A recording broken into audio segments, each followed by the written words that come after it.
Welcome to another Simon & Schuster audio presentation. The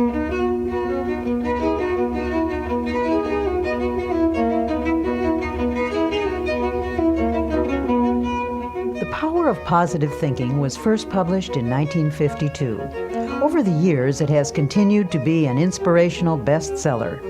Through its vivid demonstrations of the power of faith, it has helped millions of men and women find a workable method for achieving happiness and success.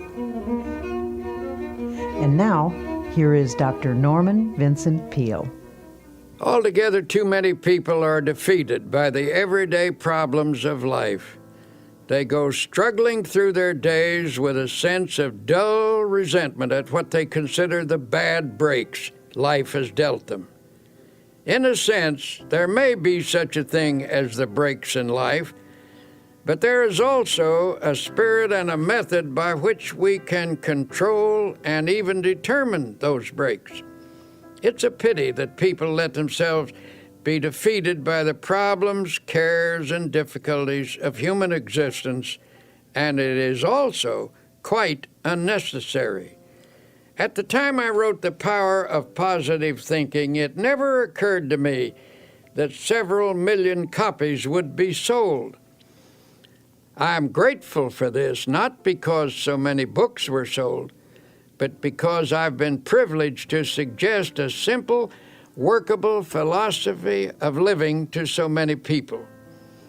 The dynamic laws which my book teaches were learned the hard way by trial and error in my personal search for a way of life. I found in these laws solutions to my problems, and as I realized their power, I wanted to share my experience with others. I wrote the book out of deep concern for the pain and struggle of human existence. The examples and techniques I present show that you don't have to be defeated by anything, that you can have peace of mind, improved health, and a never-ceasing flow of energy. Positive thinking is both a philosophy and an expression of faith. It teaches the cultivation of peace of mind, not as an escape from problems, but as a practical approach to creating a life that is personally and socially worthwhile. The way of life to which this book is a witness is very wonderful. Although the road can be a difficult one, it is also full of hope and victory and even joy. It is my sincere hope that you will take these principles to heart and discover for yourself how the power of positive thinking can truly change your life. The greatest secret for eliminating the inferiority complex, which is another term for profound self-doubt, is to fill your mind to the overflowing with faith. Develop a tremendous faith in God, and that will give you a humble yet soundly realistic faith in yourself. And how do you acquire this dynamic faith? Well, the answer begins with the study of the Scriptures and the use of prayer, lots of prayer. The Scriptures say, according to your faith be it unto you. The bigger your problem, the bigger your prayer should be. Drive your prayers deep into your doubts, into your fears and insecurities. Pray deep, big prayers that have plenty of strength, and you will come up with a powerful and vital faith. It is also helpful to go to a competent spiritual advisor, a minister, a priest, or a rabbi for instruction. The ability to make faith work for you is a skill, and like any skill, it must be studied and practiced to be perfected. One of the most powerful cures for self-doubt is the thought that you are not alone in this world, that Almighty God is actually with you, helping you, that He will be your companion, that He will stand by you, support you, and see you through every adversity. To practice this belief, simply affirm, God is with me. God is helping me. God is guiding me. Spend several minutes each day visualizing God's presence. Then practice believing that affirmation. Go about your business on the assumption that what you have affirmed and visualized is absolutely true. The release of power and confidence which this procedure stimulates will astonish you. Along with prayer and study of the Scriptures, another very effective way to build self-confidence is by suggesting confidence concepts to yourself. If your mind is obsessed by thoughts of insecurity and inadequacy, that is, of course, because such thoughts have dominated your thinking over a long period of time. You must give your mind a different and more positive thought pattern, and that requires discipline. In the busy activities of daily existence, the repetition of positive ideas can help re-educate the mind and make of it a power-producing plant. It is possible, even in the midst of your daily work, to drive confident thoughts into your consciousness. Let me tell you about a method one man discovered. This man once went around with the feeling that something terrible was going to happen to him, and it made his life miserable, of course. His mind was saturated with a sense of inferiority. This mental state was reflected in his business, which was doing poorly. But then he hit upon a plan which knocked all those thoughts out of his mind, a plan which allowed him to live with a sense of confidence in himself and in life. I'm a traveling salesman, he explained, and I drive around all day calling on my customers. I've discovered that while a person drives, he or she thinks all kinds of thoughts. If the pattern of thought is negative, one will think many negative thoughts during the day, and that's the way I used to be, he said. I used to drive around all day between calls with my mind full of fear and defeat. And that is one of the reasons my work was going so poorly. Then he showed me his plan. In his glove compartment, he kept a pack of small cards. He chose one and clipped it on the instrument panel of his car. It read, "If you have faith, nothing shall be impossible unto you." He pulled out another which read, "If God be for us, who can be against us?"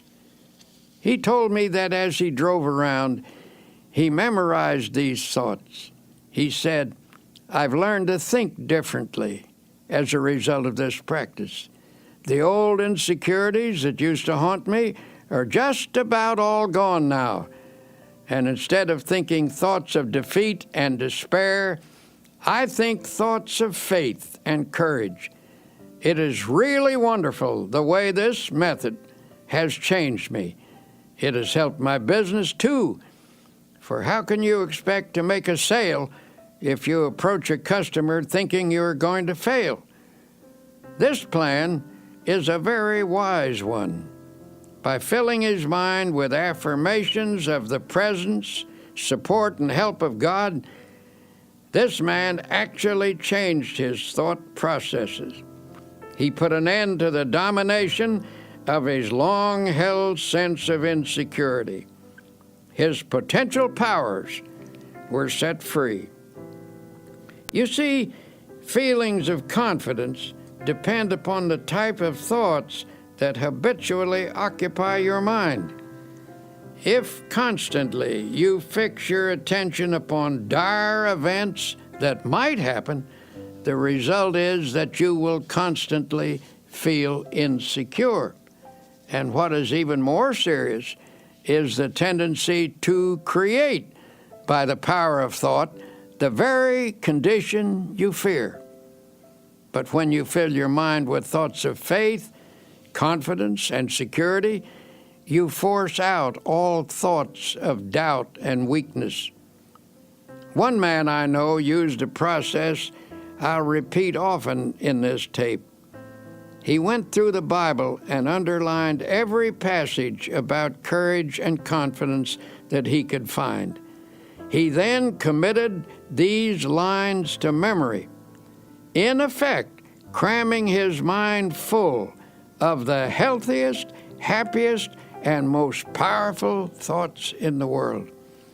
After a few weeks, the change in him was little short of remarkable. From almost complete defeat, he became an inspiring and confident personality. He now radiates courage and magnetism. He regained confidence in himself and in his own powers by a simple process of thought conditioning. Ralph Waldo Emerson declared a tremendous truth when he said, "They conquer who believe they can." He also said, "Do the thing you fear, and the death of fear is certain." Practice confidence and faith, and your fears and insecurities will soon have no power over you at all. The blows of life, from daily difficulties to large-scale problems, tend to dissipate energy and leave you spent and discouraged. In such a condition, your true inner power is often obscured, and it becomes easy to yield to setbacks by feeling hopeless. When you find yourself in such a state, it is important to reappraise your assets. A reasonable self-evaluation will convince you that things are not as hopeless as you think they are. For example, a man of 52 consulted me. He was in despair. He told me that everything he had built up over his lifetime had been swept away. "Everything?" I asked sympathetically. "Everything," he repeated. "I have nothing left at all. Everything is gone. There is no hope, and I am too old to start all over again." And he said, "Sadly, I have lost all faith." Naturally, I felt sympathetic toward him, but it was evident that his chief trouble came from the dark shadows of hopelessness in his thinking. These shadows had entered into his mind and had distorted his outlook. His true powers had retreated behind this twisted thinking, leaving him without any force. So I said, "Suppose we take a piece of paper and on it list the values you have left." "Ah, there's no use," he sighed. "I haven't a single thing left." "Well," I said, "let's just see anyway. Now, is your wife still with you?" "Why, yes, of course, and she's wonderful," he added. "We've been married for 30 years. She would never leave me, no matter how badly things were." "All right," I said, "let's put that down. Wife's still with me. And how about your children?" He said, "Actually, they've all told me that they love me and will stand by me. They are wonderful." "Well, then, that is number 2. Children love you and will stand by you. Have you any friends?" "Yes," he said, "I really have some fine friends who've offered to help. They've been very generous, but what can they do?" So I wrote down number 3, fine friends who hold you in esteem. "How about your integrity, your standing in the community?" "Oh, okay. I've always tried to do the right thing." "Well, let's put that down as number 4, integrity, good standing." "How about your health?" "My health is okay, I'm glad to say." Number 5, then, is good physical health. "How about the United States? Do you still think it's the best place to do business and is the land of opportunity?" "Well, you and me both agree that it's the only country in the world we'd want to live in," he replied. "Well, then that's number 6. You live in the USA, land of opportunity, and you're glad to be here." Then I asked, How about your religious faith? Do you believe in God and that God will help you? Yes, he admitted, I don't think I could have gotten through this at all if I hadn't had some help from God. At this point, I read him the assets we'd listed. Then I shoved it across the table to him. Take a look at that, I said. You've got quite a total of assets there. I thought you told me everything had been swept away. He grinned sheepishly. I guess I never thought of the situation that way. Perhaps things aren't so bad at that, he said pensively. Maybe I can start all over again. If I could just get some confidence, if I could just get the feel of some power inside me. Well, in time, he did get that feeling, and he did start all over again. But he did so only when he changed his viewpoint, his mental attitude. It was faith that swept away his doubts and gave him more than enough power to overcome all of his difficulties. And I must admit, he had plenty at the time. This incident illustrates a profound truth, that attitudes are more important than facts. Anything facing us, however difficult, is not as important as our attitude towards it. The secret to rising above most difficulties is simply to gain a more balanced view, with a slant that is weighted a bit on the positive side. So if you feel you are defeated and have lost confidence in your ability to win, tell you what you do. Take a piece of paper and make a list, not of the factors that are against you, but of those that are for you. If anyone thinks constantly of opposing forces, those forces will get built up until they assume a formidable strength, which they actually don't possess. But if you mentally visualize and affirm and reaffirm your assets, you will rise out of even the most awesome difficulty. Your inner powers will reassert themselves, and with the help of God, lift you from defeat to victory.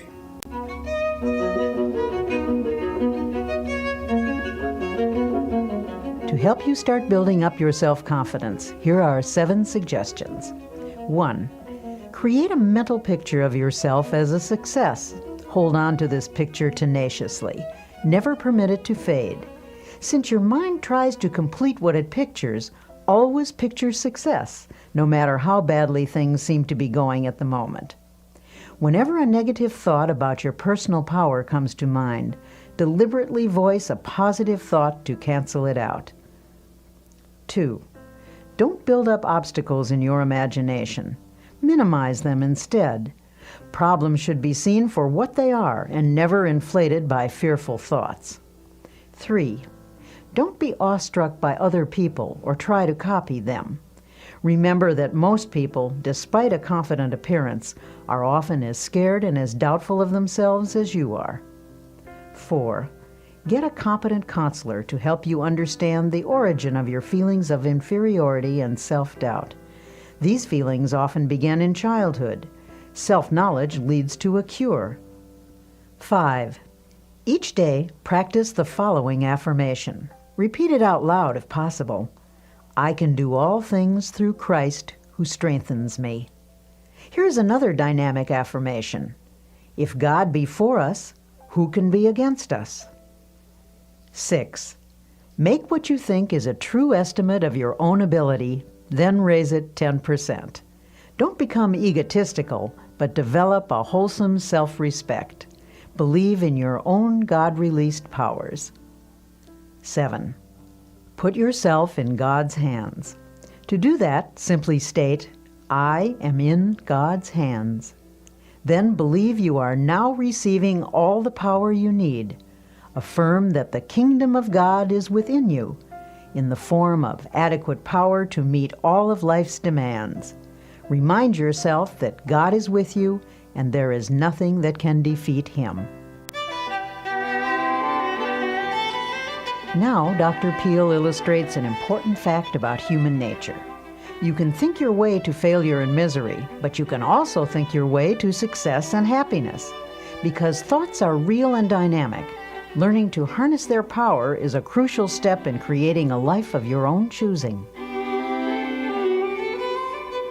Some years ago, I was working with a group of people to establish a nonprofit inspirational magazine. At one point, our endeavor was faced with severe financial problems. In other words, it was almost broke. And when it seemed almost impossible to keep going, I called a meeting. I invited a woman who had once contributed a nice sum to this magazine, hoping that lightning might strike twice in the same place. But this time, she said she would give us something of greater value than money. This rather surprised us, for under the circumstances, we couldn't think of anything more valuable than money. When she told us she was going to give us a creative idea, we didn't jump with enthusiasm. All we could think was, how can we pay our bills with an idea? But, as it turned out, an idea is precisely what helped us pay our bills. Every achievement in the world was first initiated as a creative idea. First the idea, then faith in it, then the means of implementing the idea. That is the way success proceeds. This woman continued. Now she said, here is the idea. What is your present trouble? Your trouble is that you lack everything, don't you? You lack money, you lack subscribers, you lack equipment, you lack courage. And why do you suppose you lack everything? Why, simply because you're only thinking about what you lack. You are constantly thinking lack thoughts, and you have thereby created a condition of lack. She told us if you constantly think about what you don't have, you keep creating the conditions that keep you in this state. By emphasizing only what you lack, you've frustrated the creative forces that can get this project really rolling. She said, from the standpoint of doing a lot, you've been working very hard, but you failed to do the one all-important thing that will lend power to all your other efforts. You have not employed positive thinking. To correct the situation, she advised us to reverse the mental process and begin to think, instead of lack, to think prosperity, achievement, and success. She told us, don't hold on to the mental pictures of difficulties and failures. Lift your mind above them and visualize instead powers and achievements. When you elevate your thoughts into the realm of attainment, you look down on your problems rather than up at them, and thus you get a more encouraging viewpoint. Always come up over your problems mentally. Never approach a problem from below. Wise advice, if you ask me. Anyway, it worked. She told us the key was to visualize the solution to our problem. Suddenly she asked, how many subscribers do you need to keep this magazine going? At that time, we had only 40,000 paid subscribers. I thought quickly and said, 100,000 would do it. All right, she said confidently. That's not too hard. In fact, that's easy. All you need to do is to visualize 100,000 people being creatively helped by this magazine, and you will have them. In fact, the minute you can see them, image and visualize them in your mind, you already have them. She turned to me and she said, can you see 100,000 subscribers at this minute? Look out there. Look ahead of you in your mind. Can you see them? Well, I wasn't convinced, and I said rather doubtfully, well, maybe so, but they seem pretty dim to me. She seemed a little disappointed in me as she repeated, "Use your imagination to visualize those 100,000 subscribers." I guess my imagination wasn't working too well because all I could see was the insufficient but actual 40,000 paid subscribers. Then she turned to someone else. "Can you see 100,000 subscribers?" she asked. I rather doubted that he would either, but this fella does have a creative imagination, and I noticed by the fascinated look on his face that she had him. He was gazing straight ahead with a look of wonder. When she asked again, "Do you see the 100,000 subscribers?" "Yes," he cried eagerly. "Yes, I do see them." Electrified, I demanded, "Where are they? Point them out to me." Then I, too, began to visualize them. "Now," continued the woman, "let us say a prayer and together thank God for giving us 100,000 paid subscribers." Frankly, I thought that was pushing the Lord rather hard. But then I remembered a verse in the Scripture where it says, "And all things whatsoever ye shall ask in prayer, believing, ye shall receive them." That means that when you pray for something, visualize what you pray for, believe that if it is God's will and is not selfishly sought after, then it is at that moment given to you. If you have difficulty believing this story, let me assure you that from that moment on, our magazine enterprise never lacked for anything. I tell you this because I was awed by the experience, realizing that I had stumbled upon a tremendous formula for personal victory. I call it the power of positive imaging. I decided to apply it from then on to my own problems, and whenever I've done so, I've had marvelous results. But whenever I've failed to do so, I've missed great opportunities. One of the most important insights about the human race was expressed by the famous psychologist William James.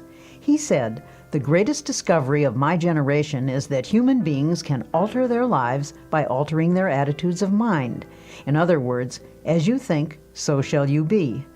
If you want to improve your situation, get rid of all your old, tired, worn-out thoughts. Fill your mind with fresh, new, creative thoughts of faith, love, and goodness. By this process, you can actually remake your life. One business executive I know is the type of person who is never defeated. No problem, no setback, no obstacle ever gets him down. He simply attacks each difficulty with an optimistic attitude and a ready confidence that it will work out all right. And in some strange way, it always does. He seems to have a magic touch in life, a touch that never fails. One day he told me his secret. I was visiting his plant, a modern structure equipped with the latest machinery, using the most up-to-date production methods. It was a factory of outstanding efficiency.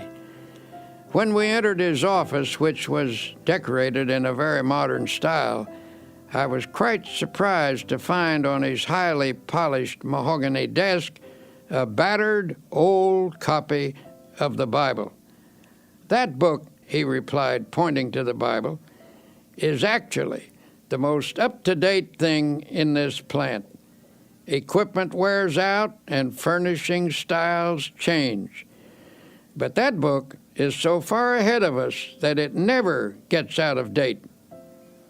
When I went to college, my good Christian mother gave me that Bible, saying if I would read and practice its teachings, I would learn how to get through life successfully. I took the book, he said, just to humor her, but for years I practically never looked at it. I thought I didn't need it. Well, how stupid can you get? And I got my life in a terrible mess. He continued his story saying everything went wrong primarily because I was wrong. I was thinking wrong and acting wrong. I succeeded at practically nothing, failed at almost everything. Now I realize that my principal trouble was wrong thinking. I was negative, resentful, cocky, opinionated. Nobody could tell me anything. I was filled with gripes at everybody. Little wonder I had no friends. Well, he said, one night I was going through some papers and I came across the long-forgotten Bible. It brought up old memories, and I started to read it aimlessly. It's strange how things happen, how in just a moment of time, everything can become different. As I read, a sentence leaped up at me, a sentence that changed my life. And when I say changed, I mean changed. Here is the sentence this man quoted. "The Lord is the strength of my life. In this will I be confident." I don't know why that one line affected me so, he went on, but it did. I now know that I was weak and a failure because I had no faith, no confidence. But when I read that line, something clicked in my mind. I guess I had what they call a spiritual experience. I decided to put my faith in God thereafter and sincerely try to do my best, following the principles laid down in the Bible. As I did so, I began to get hold of a new set of positive thoughts. In time, my old ways of thinking faded away, and these new thoughts took over and remade me. This incident illustrates an important fact about human nature, which is you can think your way to failure and misery, but you can also think your way to success and happiness. The world in which you live is not primarily determined by outward conditions and circumstances, but by the thoughts that habitually occupy your mind. As Emerson declared, a man is what he thinks about all day long. It has been said that thoughts are things, that they actually possess dynamic power. You can actually think yourself into or out of situations. You can make yourself ill with your thoughts, and by the same token, you can make yourself well by the use of a healing type of thought. Think positively, and you create an atmosphere that nurtures the development of positive outcomes. At this very moment, potential positive ideas are working in your mind. By releasing and developing these ideas, you can solve your financial problem or your business situation or anything. The practical use of your creative, positive thought pattern can remake your life, and you along with it. There was a time when I acquiesced in the silly idea that there is no relationship between faith and prosperity, that when one talked about religion, it should never be related to achievement, that it dealt only with ethics and morals or social values. But I came to realize that such a viewpoint limits the power of God and the development of the individual. Christianity teaches that there is a tremendous power in the universe, and that this power can and does dwell in personality. It is a power that can blast out all defeat and lift a person above every difficult situation. We have seen the demonstration of atomic energy. We know that astonishing and enormous energy exists in the universe. This same force of energy resides in the human mind. Nothing on earth is greater than the human mind in potential power. The average individual is capable of much greater achievement than he or she has ever realized. When you actually learn to release your potential power, you will discover that your mind contains ideas of such innovative and creative value that you need not lack for anything anymore. By the full and proper use of your power, stimulated by God's power, you can make just about anything of your life, anything you will pray for and work for. So, tell you what, look deeply into your mind. Amazing wonders are there. Here is a method that will help creative thoughts to flow freely from your mind. First, quiet your mind so that inspirations may rise from its depths. Believe that God is now, this minute, helping you. Form a picture in your mind of your life as it should be. Believe in it. Pray about it. Work at it. Never give up on it. Organize your life on a spiritual basis so that God's mighty principles really go to work within you.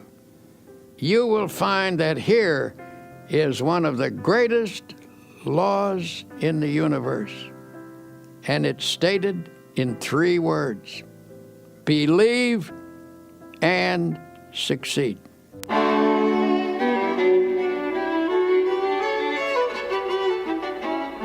In the final analysis, the basic reason a person fails to live a creative and successful life is because of error within himself. His thinking is wrong. When the 23rd Psalm says, "He leadeth me in the paths of righteousness," it not only means that a person is to depart from evil and do good, but that he is to change his thinking from wrong to right, from error to truth. The great secret of successful living is to reduce the amount of error in oneself and increase the amount of truth. It's just that simple. A constant stream of positive, God-guided thoughts creatively affects the circumstances of life. For inner truth always guides you toward the right path and therefore leads to the right results.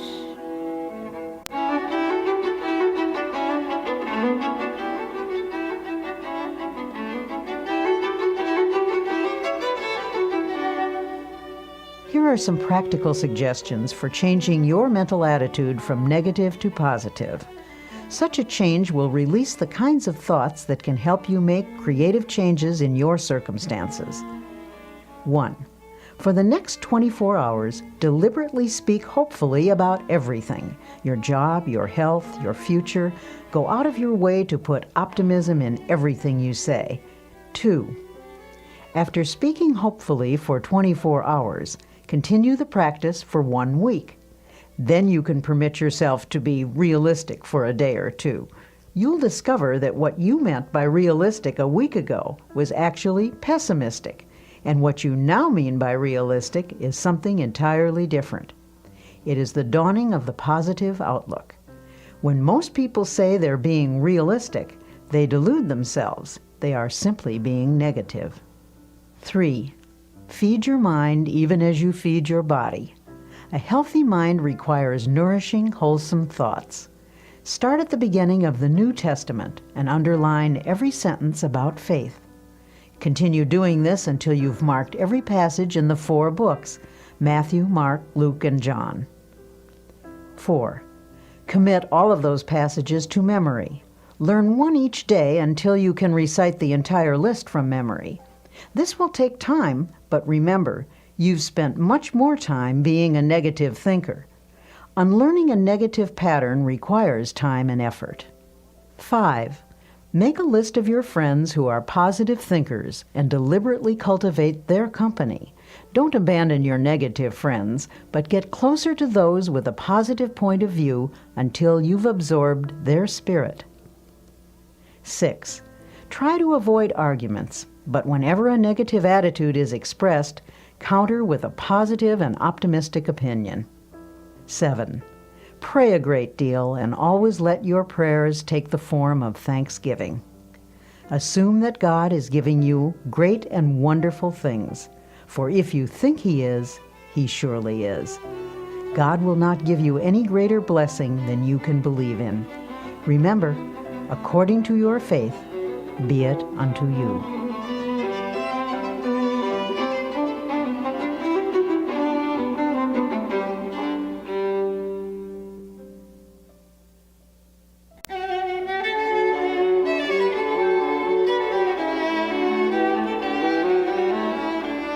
We've all had problems from time to time, and for some of us they've been so large we're tempted to think that no power on earth can save us.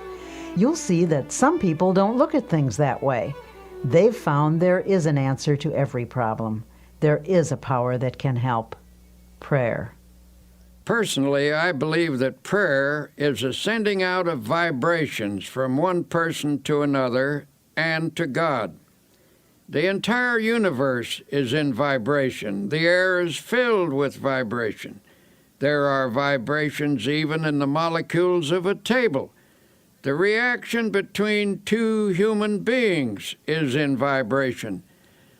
When you send out a prayer for another person, you are activating the forces of a spiritual universe. You transmit from yourself to another person a sense of love, helpfulness, support, a sympathetic, powerful understanding. In this process, you awaken the creative vibrations through which God brings to pass the good things you pray for. Prayer power is a manifestation of energy. Just as there are scientific techniques for the release of atomic energy, so are there procedures for the release of spiritual energy through prayer. Tension and other related troubles can result from a lack of inner harmony, but it is remarkable how prayer restores the harmonious functioning of body and soul. It appears that even the aging process can be held in check by prayer. You need not lose your vital energy or become weak and listless just because of accumulating years, nor is it necessary for your spirit to sag or become dull. Prayer can actually freshen you up every evening and send you out renewed every morning. And of course, if prayer is driven deeply into your subconscious, you can receive guidance in problems. If you haven't experienced this power, perhaps you need to learn some new techniques of prayer. It is important to realize that you're dealing with the most tremendous power in the world when you pray. The key is to find the process that most effectively opens your mind to God. Any method which stimulates the flow of God's power into your mind is highly creative. If you've been praying in a certain manner, even if it's brought blessings, which it doubtless has, perhaps you can pray even more profitably by varying the pattern and by experimenting with fresh prayer formulas. One man I know opened a small business in New York City a number of years ago. He characterized his first establishment as a little hole in the wall. He had only one employee. In a few years, this man moved into more extensive quarters. It became a very successful operation. As he described it, his method of business was to fill the little hole in the wall with optimistic prayers and positive thoughts. He declared that hard work, positive thinking, fair dealing, right treatment of people, and the proper kind of praying always gets results. This man, who certainly has a creative and innovative mind, worked out his own formula for solving his problems. It's a curious formula, but I have practiced it myself, and I know that it works. The formula is: 1. Prayerize. 2. Picturize. 3. Actualize. By prayerize, he meant a daily system of creative prayer. When a problem arose, he talked it over with God very simply and directly. He didn't talk to God as to some vast and far-off shadowy being, but conceived of God as being with him there in his office, in his home, on the street, in his car, always nearby as a partner and close associate. He took seriously the biblical injunction to pray without ceasing. He interpreted this to mean that he should go about the business of each day, discussing with God in a natural manner the questions and decisions that had to be resolved. He filled his daily life full of prayer. That is to say, he lived by prayer. For example, he would say, "What will I do about this, Lord?" Or, "Give me a fresh insight on this, Heavenly Father." The presence of God finally came to dominate his conscious and ultimately his unconscious thinking. In effect, he prayerized his daily life and business. The second point in his formula of creative prayer is to picturize. We've all seen how the person who assumes success tends to already have success. People who assume failure tend to have failure. When either failure or success is pictured, there is a very strong tendency for that picture to actualize as fact and become reality. To assure something worthwhile happening, therefore, first pray about it and test it according to God's will. Then print a picture of it on your mind as happening, holding that image firmly in consciousness. Continue to check that picture to God's will, that is to say, put the matter in God's hands and follow God's guidance. Work hard and intelligently, thus doing your part to achieve success in the matter. Practice believing and continue to hold the picture firmly in your thoughts. Do this, and you will be astonished at the ways in which that which is visualized comes to pass. For example, a woman became aware she and her husband were drifting apart. Theirs had been a happy marriage, but the wife became preoccupied with social affairs, and the husband had gotten super busy. Before they knew it, the old-time close companionship was gone. Then, one day, she discovered his interest in another woman. At this, she lost her head and became hysterical. When she consulted her minister, he listened to her tale and then turned the conversation to herself. She admitted that she had become self-centered, sharp-tongued, and nagging. She then confessed that she had never felt herself the equal of her husband. Her sense of inferiority had made her retreat actually into antagonism. The minister suggested that she create an image of herself as capable and attractive. He whimsically told her that God runs a beauty parlor and that faith techniques could put beauty on a person's face and charm and ease in their manner. He gave her instruction in how to pray and how to spiritually picturize. He also advised her to hold a mental image of the goodness of her husband and of being once again in harmony and companionship with him. She was to hold this picture tenaciously with faith. Soon after this, her husband informed her that he wanted a divorce. She had conquered herself enough by now to receive this request with calmness.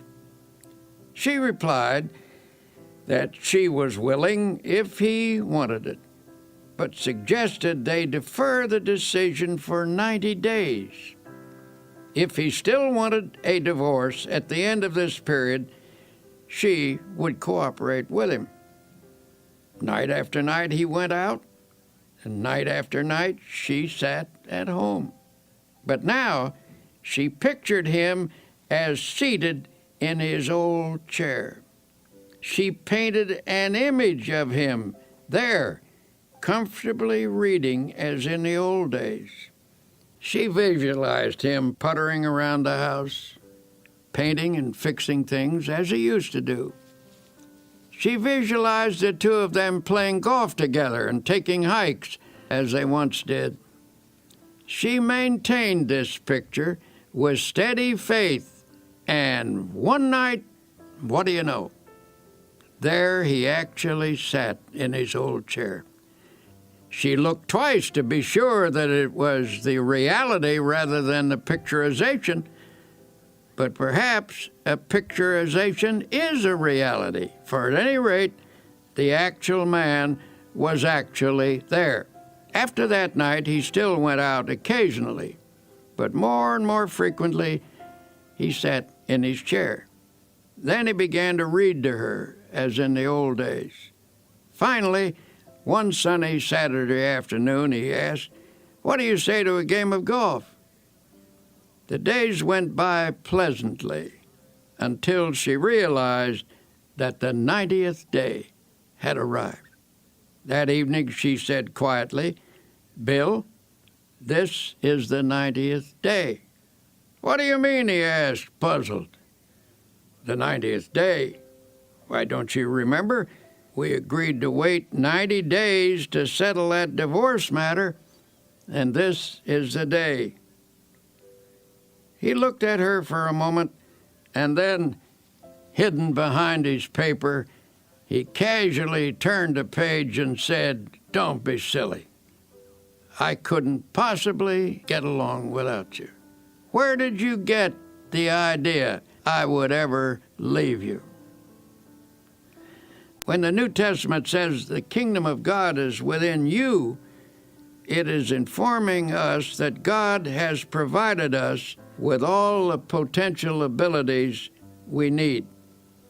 It is up to us to tap and develop those powers. A man I know is the chief of 4 executives in a successful company. At regular intervals, these men have idea sessions. The purpose of these meetings is to tap all the creative ideas lurking in the minds of any of the 4.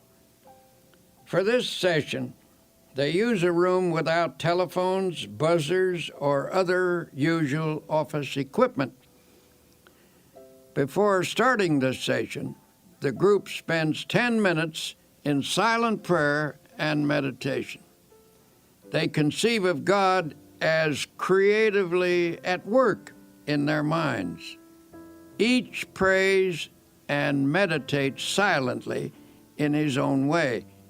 Following the quiet period, all start talking, pouring out ideas that have come to their minds. Memos of the ideas are written on cards and thrown on the table. No one is permitted to criticize any idea at this point, for they believe that argument can stop the flow of creative thought. The cards are gathered up to be evaluated at a later session, which follows this idea tapping session, where thinking is stimulated by prayer power. As one of the executives explained, we've come up with insights that not only show on our bottom line, but which have given us a new feeling of confidence. Beyond that, a deeper feeling of fellowship among the four of us has grown, and this has spread to others as well. Alert people everywhere are finding that by trying prayer power, they feel better, work better, sleep better, are better. A young woman came to me a while ago and admitted that she was filled with hate, jealousy, and resentment. She was also very apprehensive, always worrying about her children, that they would be sick or get into an accident or fail in school or something.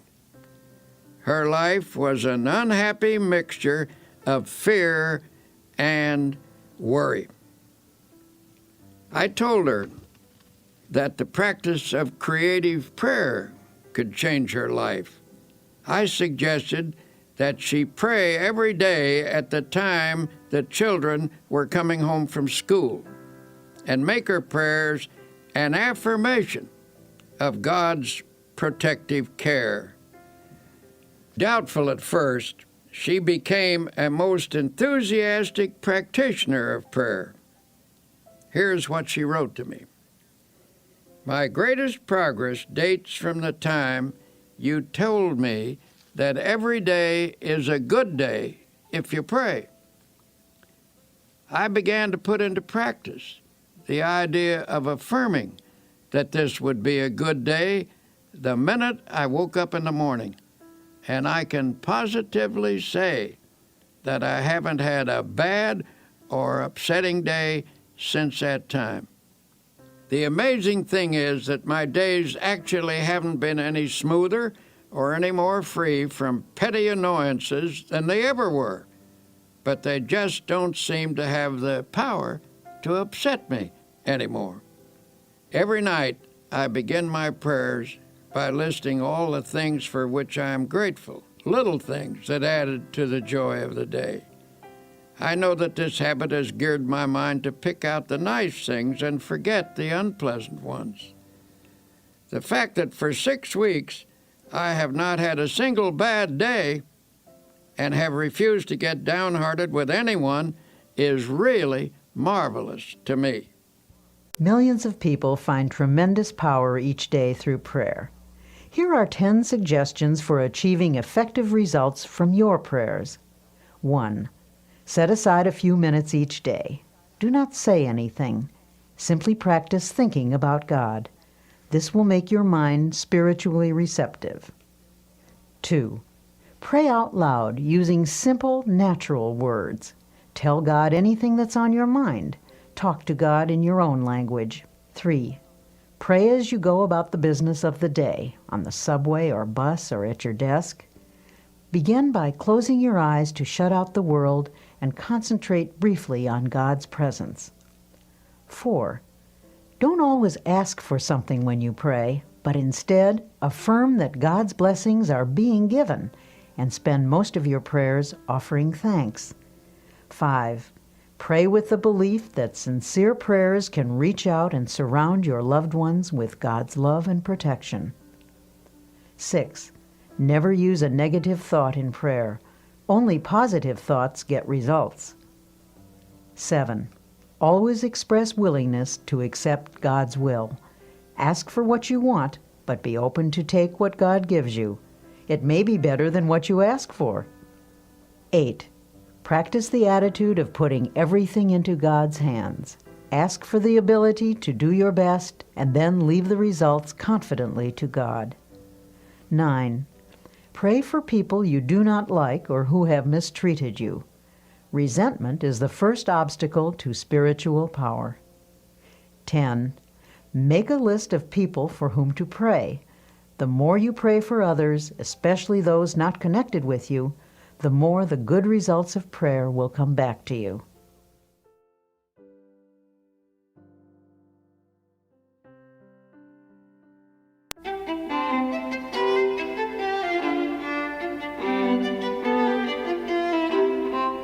Some people, it seems, always have an extra dash of energy for just about any task they want to undertake. What's the secret? How do they do it? In this lesson, entitled Tune Into the Infinite, Dr. Peale talks about the source of all energy and how to tap into its boundless power. A Major League Baseball pitcher once played a long game when the temperature was over 100 degrees. He lost several pounds as a result of the afternoon's exertion, and at one stage of the game his energy was severely depleted. But this man had a unique method for restoring energy. He simply repeated a passage from the Old Testament. But they that wait upon the Lord shall renew their strength. They shall mount up with wings as eagles. They shall run and not be weary, and they shall walk and not faint. The pitcher completed the game with energy to spare. He explained the technique by saying, I sent a powerful energy-producing thought through my mind. As this baseball player discovered, prayer has the power to alter not only our attitudes, but our energy level as well. How we think we feel physically has a definite effect on how we actually feel. If your mind tells you that you're tired, the nerves and the muscles accept that as a fact. If your mind is intensely interested in something, you can keep on with an activity indefinitely. In the same way, our spiritual life functions through our thoughts, especially when we pray. When you tell yourself that you have powerful internal resources, you supply attitudes of faith to your mind. Such attitudes increase your energy and your well-being. A friend of mine, a man full of vitality and vigor, says that he goes to church regularly to get his batteries recharged. His concept is sound. God is the source of all energy. Atomic energy, electrical energy, spiritual energy. Indeed, every form of energy derives from the Creator. The Bible emphasizes this point when it says, He giveth power to the faint, and to them that have no might He increaseth strength. And here's how the Bible describes life's energizing and re-energizing process. In Him we live and move and have our being. In other words, from God we receive our vitality and our dynamic energy, and through Him we attain completeness. Contact with God establishes within us a flow of the same type of energy that recreates the world, that renews springtime every year. When we're in spiritual contact with God through our thoughts, divine energy flows through us and automatically renews the original creative act. It's not unlike an electric clock connected to an outlet. The clock continues to keep time until it's unplugged. Then it stops because it has lost contact with its source of power. When we lose contact with our divine source of energy, much the same thing happens. We can tap into a reservoir of boundless power, and from this source we can draw on unlimited energy for body and mind. A friend of mine, a man whose responsibilities are very heavy, works from morning until night without interruption, but this fellow always seems able to assume new obligations. Most importantly, he has the knack of handling his work easily and efficiently. One day I happened to be talking with his physician, and I commented that I hoped this man wasn't setting a dangerous pace that could lead to a breakdown. The doctor shook his head. "No," he replied, "I don't think there's any danger of a crack-up.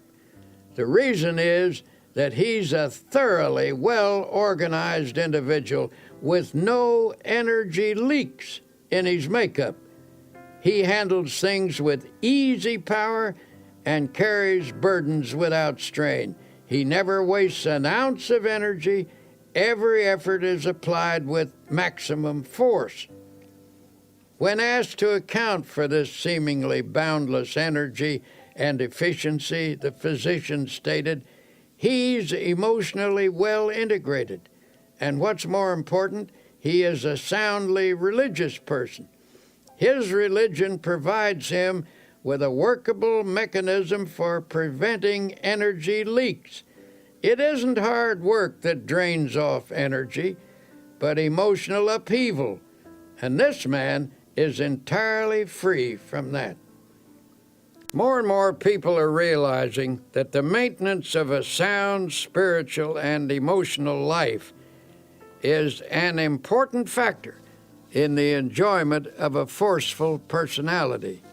If proper attention is given to the spirit and the emotions, energy will be conserved. But if emotional reactions are not kept in balance, you will begin to see a drain on your vital force. When body, mind, and spirit work harmoniously, there is a natural and continuous replacement of necessary energy. It was the custom of Thomas A. Edison, the world's greatest inventive wizard, to come home from his laboratory after many hours of labor and lie down on his old couch. His wife said he would fall asleep as naturally as a child. In perfect relaxation, he would sink into a deep and untroubled slumber. After 3 to 5 hours, he would become instantly wide awake, completely refreshed, and eager to return to his work. When she was asked to analyze her husband's ability to rest in such a natural and complete manner, Mrs. Edison said, "He was nature's man." By that she meant that he was completely in harmony with nature and with God. He was free from obsessions, disorganization, conflict, mental quirks, and emotional instability. He worked until he needed to sleep. Then he slept soundly, arose, and returned to his work. He lived a long life and was in many respects the most creative mind ever to appear on the American continent. He drew his energy from emotional self-mastery, the ability to relax completely, his amazingly harmonious relationship with the universe caused nature to reveal to him its inscrutable secrets. Every great personality I have ever known, and I have known many, who has demonstrated the capacity for prodigious work, has been a person in tune with the infinite. Every such person seems in harmony with nature and in contact with divine energy. They haven't necessarily been pious people, but invariably they have been extraordinarily well organized from an emotional and psychological point of view. It is fear, resentment, inner conflicts, and obsessions that throw us off balance and thus cause the expensive and unnecessary expenditure of natural force. We are at last awakening to the close relationship between religion and health. We are beginning to comprehend a basic truth, that our physical condition is determined very largely by our emotional condition, and our emotional life is profoundly regulated by our thought life. All through its pages, the Bible talks about vitality and force and life. The supreme overall word of the Bible is life, and life means vitality, to be filled with energy. Jesus stated the key expression, I am come that they might have life, and that they might have it more abundantly. Or as one version has it, I am come that they might have life and have it in all its fullness. This does not rule out pain or suffering or difficulty, but the clear implication is that if a person practices the creative and recreative principles of Christianity, he can live with power and energy. It's important to note that the practice of these principles will bring a person into the proper tempo of living. Our energies are frequently destroyed because of the abnormally high pace at which we go about our lives. To conserve energy, you must get your personality speed synchronized with the rate of God's movement. God is in you. If you are going at one rate and God at another, you will tear yourself apart. Though the mills of God grind slowly, yet they grind exceedingly small. The mills of most of us grind very rapidly, and so they grind poorly. When we become attuned to God's rhythm, we develop a normal tempo within ourselves, and energy flows freely. The hectic habits of this age have many disastrous effects. Everything is speeded up, and for that reason many people feel unnecessarily tired. The solution is to get into the time synchronization of Almighty God. One way to do this is by going out some warm day and lying down on the earth. Get your ear close down to the ground and listen. You will hear all manner of sounds. You will hear the movement of the spheres, the wind in the trees, and the murmur of insects. You will discover presently that there is in all these sounds a well-regulated tempo. You cannot get that tempo by listening to traffic in the city streets, for it is lost in the confusion of sound.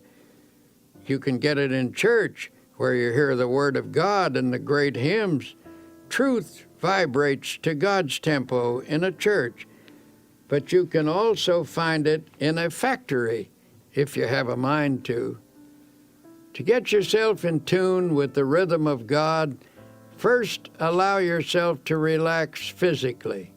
Then conceive of your mind as also relaxing.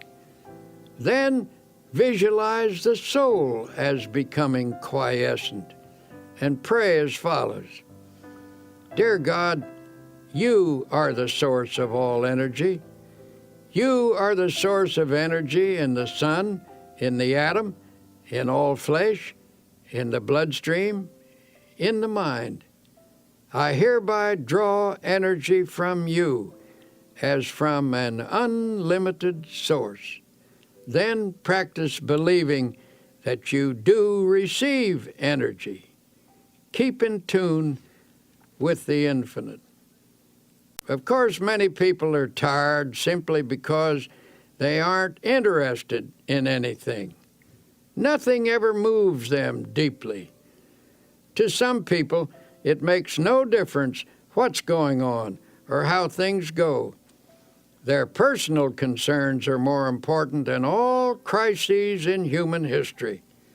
Nothing makes any real difference to them except their own little worries, desires, and hates. They wear themselves out by stewing about a lot of inconsequential things that amount to nothing. The surest way not to become tired is to lose yourself in something in which you have a profound conviction. A famous statesman finished his 7th speech of the day and still had energy to spare. I asked him why he wasn't tired, and he said, I believe absolutely in everything I said in those speeches. I'm enthusiastic about my convictions. And that's the secret. He was on fire for something. He was pouring himself out, and you never lose energy and vitality in so doing. You only lose energy when life becomes dull in your mind. When you're doing nothing, your mind gets bored, and then you feel tired. But you don't have to be tired. Get interested in something. Get absolutely enthralled in something. Throw yourself into it with abandon. Get out of yourself. Be somebody. Do something. Don't sit around moaning about things, reading the paper, saying, why don't they do something? The person who is out doing something isn't tired. The more you get absorbed in something bigger than yourself, the more energy you will have. You won't have time to think about yourself and get bogged down in your emotional difficulties. Another frequent cause of diminishing energy is staleness. The pressure, monotony, and unceasing continuity of responsibilities dull the freshness of mind which a person must have to approach his work successfully. During such dry periods, you have to expend much more energy to do with difficulty what you once did with comparative ease. A solution for this state of mind was employed by a businessman, the president of the board of trustees of a certain university. A professor who had once been outstanding and extraordinarily popular began to slip in teaching ability and in the power to stimulate his students.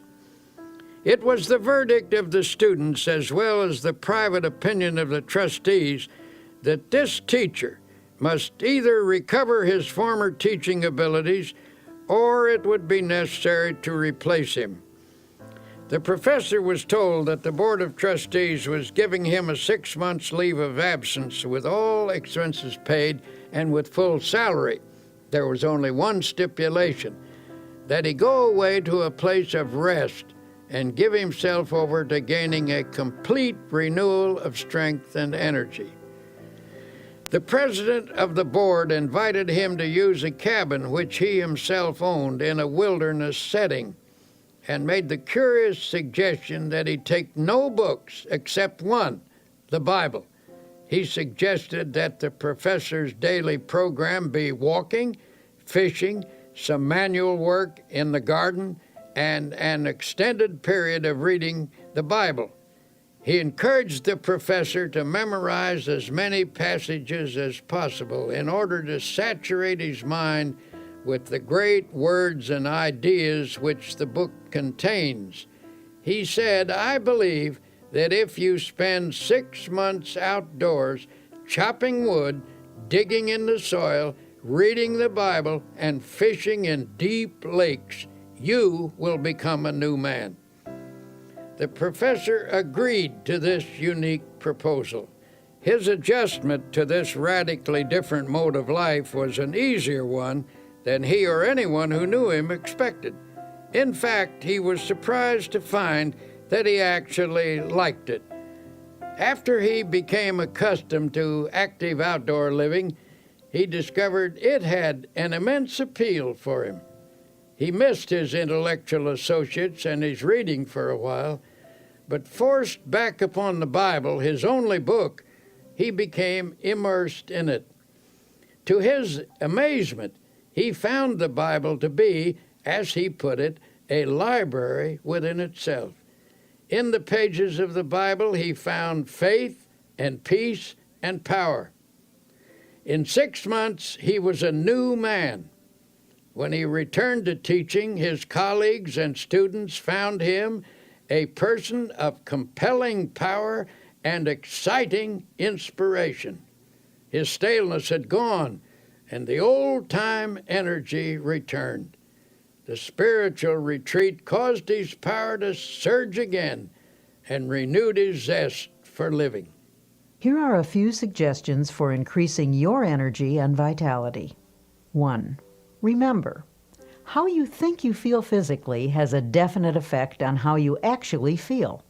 Tell yourself frequently that you have powerful internal resources. 2. God is the source of all energy. To tap into this boundless reservoir, repeat this affirmation. He giveth power to the faint, and to them that have no might, he increases strength. 3. Try to stay in harmony with nature and in contact with divine energy. People who are free of fear, resentment, inner conflicts, and obsessions have an abundance of energy because they don't waste their precious emotional resources. 4. Get interested in something. People frequently feel tired because they aren't on fire for something outside their own small circle of interests. 5. Rejuvenate your spirit by taking yourself away from daily routines. Take along a Bible as your companion.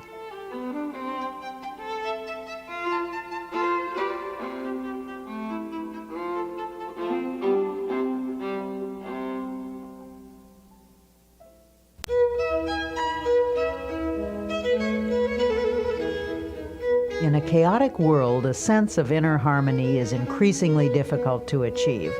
And yet, tranquility is essential to both physical and emotional well-being. In this section, entitled "A Peaceful Mind Generates Power," you will learn one of the most important characteristics of a happy and successful person: peace of mind. How often have you found yourself complaining about how poorly you slept the night before, that you went to bed with an ear full of trouble? Given the choice, wouldn't you rather fall asleep with a mind full of peace? The secret to a mind full of peace lies in one's mental attitude. The life of strain is very difficult. On the other hand, the life of inner peace, being harmonious and without stress, is the easiest type of existence. It is a life which accepts God's gift of peace and embraces the attitude of relaxed trust in Him. The first technique recommended is to practice emptying the mind. I cannot emphasize enough the importance of a frequent mental catharsis. This means clearing the mind of fears, hates, insecurities, regrets, and guilt. The mere attempt to empty the mind tends to give relief. Haven't you ever experienced a welcome sense of release when you've poured out your troubles to somebody you can trust? One effective method for doing this is the daily practice of silence. Everyone should insist upon at least 15 minutes of absolute silence every day. Go alone into the quietest place available and sit or lie down. Do not talk, do not write, do not read. Think as little as possible. Conceive of your mind as the surface of a body of water and see how nearly quiet you can make it so that there isn't even a ripple. When you've attained a quiescent state, begin to listen for the deeper sounds of harmony and beauty and of God that are to be found in the essence of silence. I was once conducting a religious service on an ocean liner on a voyage to Hawaii. In the course of my talk, I suggested that people who were carrying worries in their minds go to the stern of the vessel and imaginatively take each anxious thought out and drop it into the ocean and watch it disappear in the wake of the ship. It seemed an almost childlike suggestion, but a man who had quite a no-nonsense manner came to me later that day and said, "You know something? Every evening at sunset, as long as this voyage lasts, I'm going to drop all my worries overboard until I develop the ability to cast them entirely out of my consciousness at will. Every day I shall watch them disappear in the great ocean of time. Doesn't the Bible say something about forgetting those things that are behind? Of course, just emptying the mind is not enough. To prevent those old unhappy thoughts from sneaking in again, you must refill the mind immediately with creative and healthy thoughts.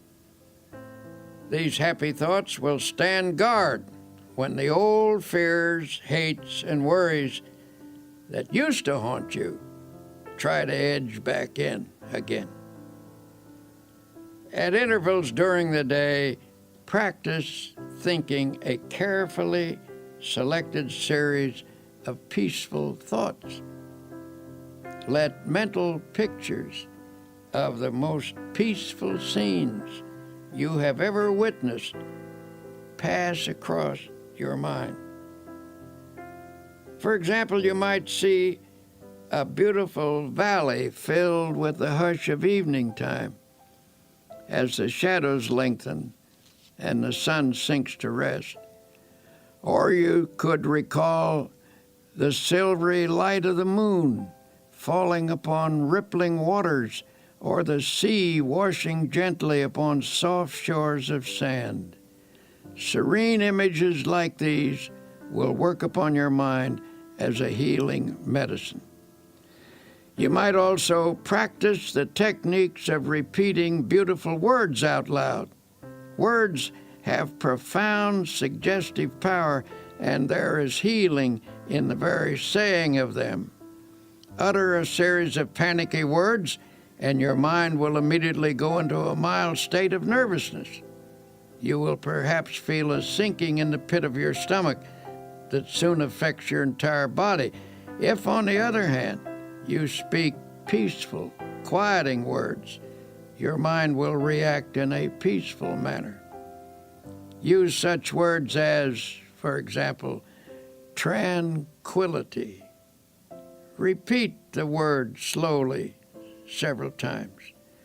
Tranquility is one of the most beautiful and melodic of all English words, and the mere saying of it tends to induce a tranquil state. It is also helpful to use lines from poetry. When peaceful quotations are dropped in the subconscious, they lubricate the mind with peace. Here is one from a 16th century mystic. Let nothing disturb you. Let nothing frighten you. Everything passes away except God. God alone is sufficient.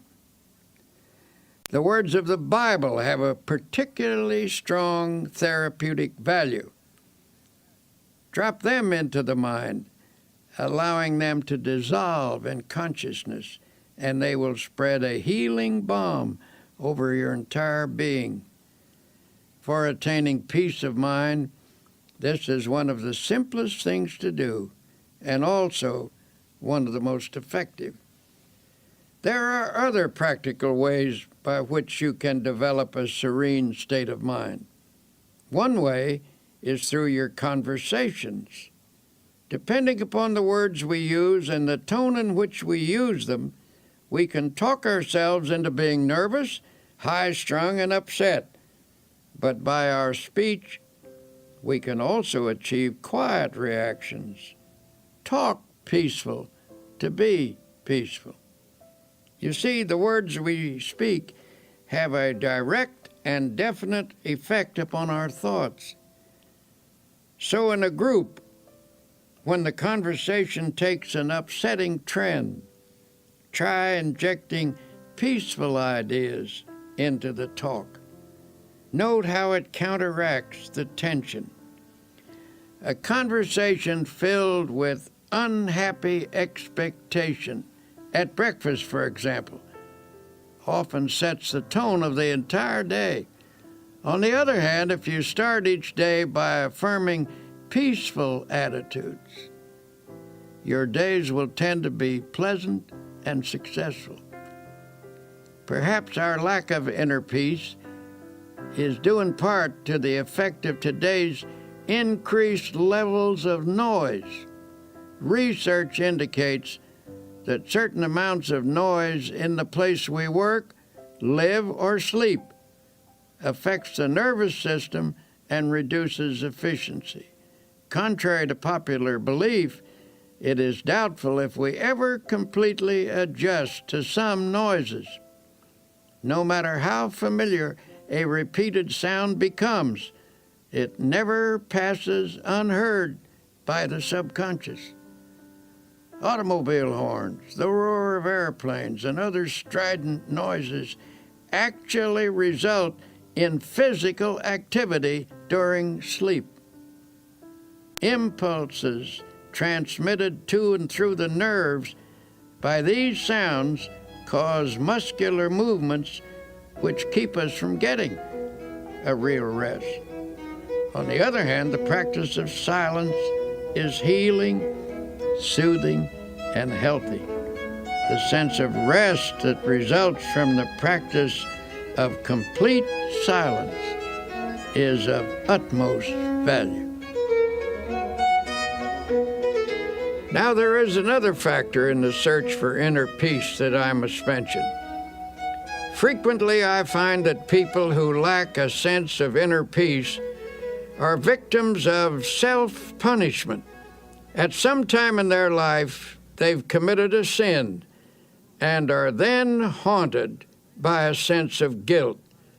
Sometimes this type of person has sought divine forgiveness, and the good Lord, we know, always forgives someone who asks him and who means it.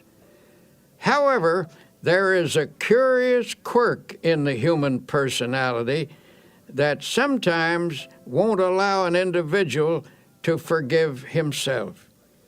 A person like this feels he deserves punishment and is therefore always anticipating punishment.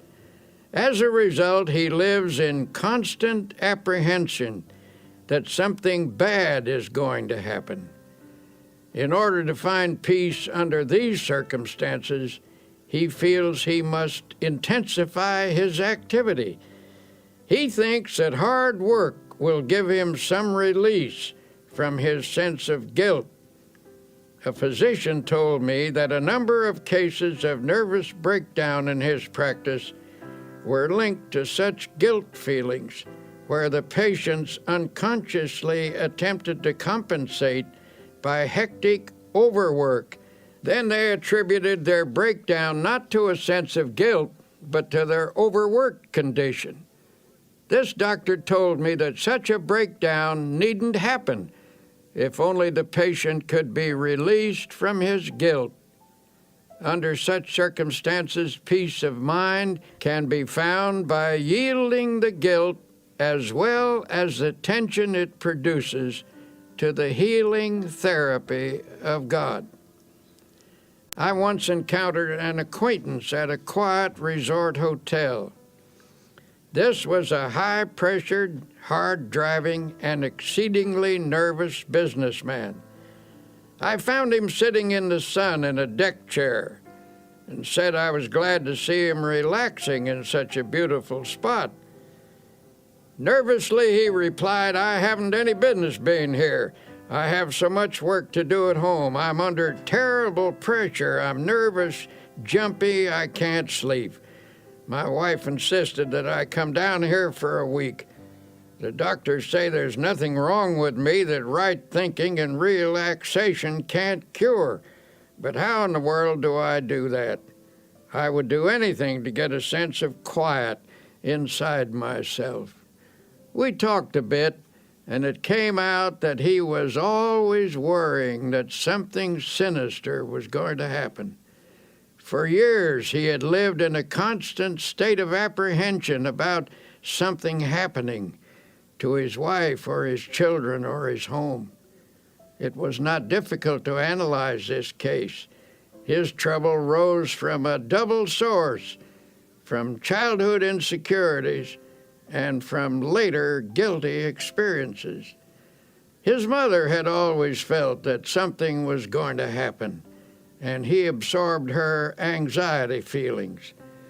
Later, he committed some sins, and his subconscious mind insisted upon self-punishment.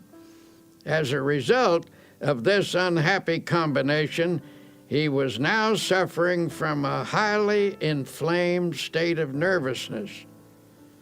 Finishing our conversation, I stood beside his chair a moment. There was no one near, so I rather hesitantly suggested, "Would you by any chance like me to pray with you?" He nodded, and I put my hand on his shoulder and prayed. "Dear Jesus, as you healed people in the long ago and gave them peace, heal this man now. Give him fully of thy forgiveness and help him to forgive himself. Separate him from all his sins and let him know that you do not hold them against him. Set him entirely free from them. Then let thy peace flow into his mind, into his soul, and into his body." He looked up at me with a strange expression on his face, and then turned away, for there were tears in his eyes. Months later, I ran into him in New York, and he said, "Something happened to me that day when you prayed for me. I felt a strange sense of quietness and peace." And he added, "healing." This man now goes to church regularly and reads the Bible every day. He follows the laws of God and has a great deal of driving force. This is a healthy, happy man, for now he has peace in his heart and in his mind. If you are having trouble finding peace of mind, here are a few exercises. 1. Every day, put aside 15 minutes for yourself when you can find absolute silence. Go alone into a quiet place and sit or lie down. Think as little as possible. Allow the silence to open you up to feelings of harmony and beauty. 2. From time to time during the day, practice concentrating on a selected series of peaceful thoughts. Think of your past as a painting from which you can choose the most serene moments you have ever experienced. Allow your mind to dwell in those scenes until you feel you are present in that place and absorbing its tranquility. 3. Practice the technique of repeating beautiful words out loud. Words have profound powers of suggestion, and there is healing in the very saying of them. 4. The words of the Bible are especially therapeutic. Drop them into your mind, allowing them to dissolve in your consciousness, replacing negative thoughts.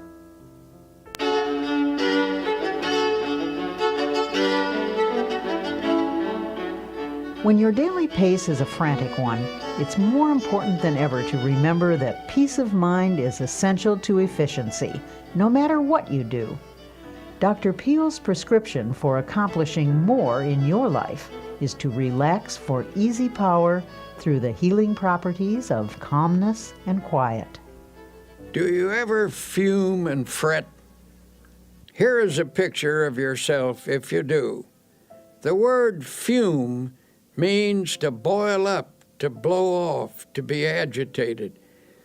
It conjures up images of someone who is seething and distraught.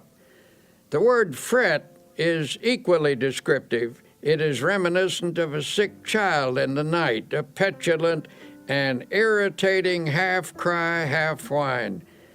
To fret is a term usually used when talking about children, but unfortunately it frequently describes the emotional reaction of many adults. The Bible advises us to fret not thyself.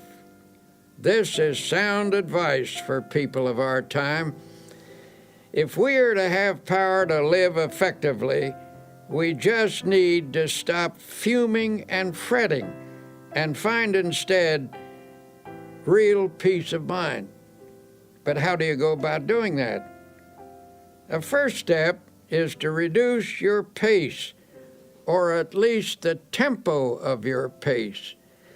We don't usually realize how fast we're driving ourselves. Many people destroy their bodies by this pace, but even worse, they tear their minds and souls to shreds as well. The pace at which we live is determined by our thinking habits. It's possible for someone to live a quiet, physical existence and yet maintain a fast tempo emotionally. When the mind goes rushing on pell-mell from one feverish attitude to another, it becomes feverish too. This overstimulation produces fatigue, frustration, and emotional illness. And if this effect is so physically and emotionally pronounced, imagine what it does to that deep inner essence of the personality known as the soul. It is impossible to have peace of soul if one's tempo is so feverishly accelerated. God simply won't go that fast.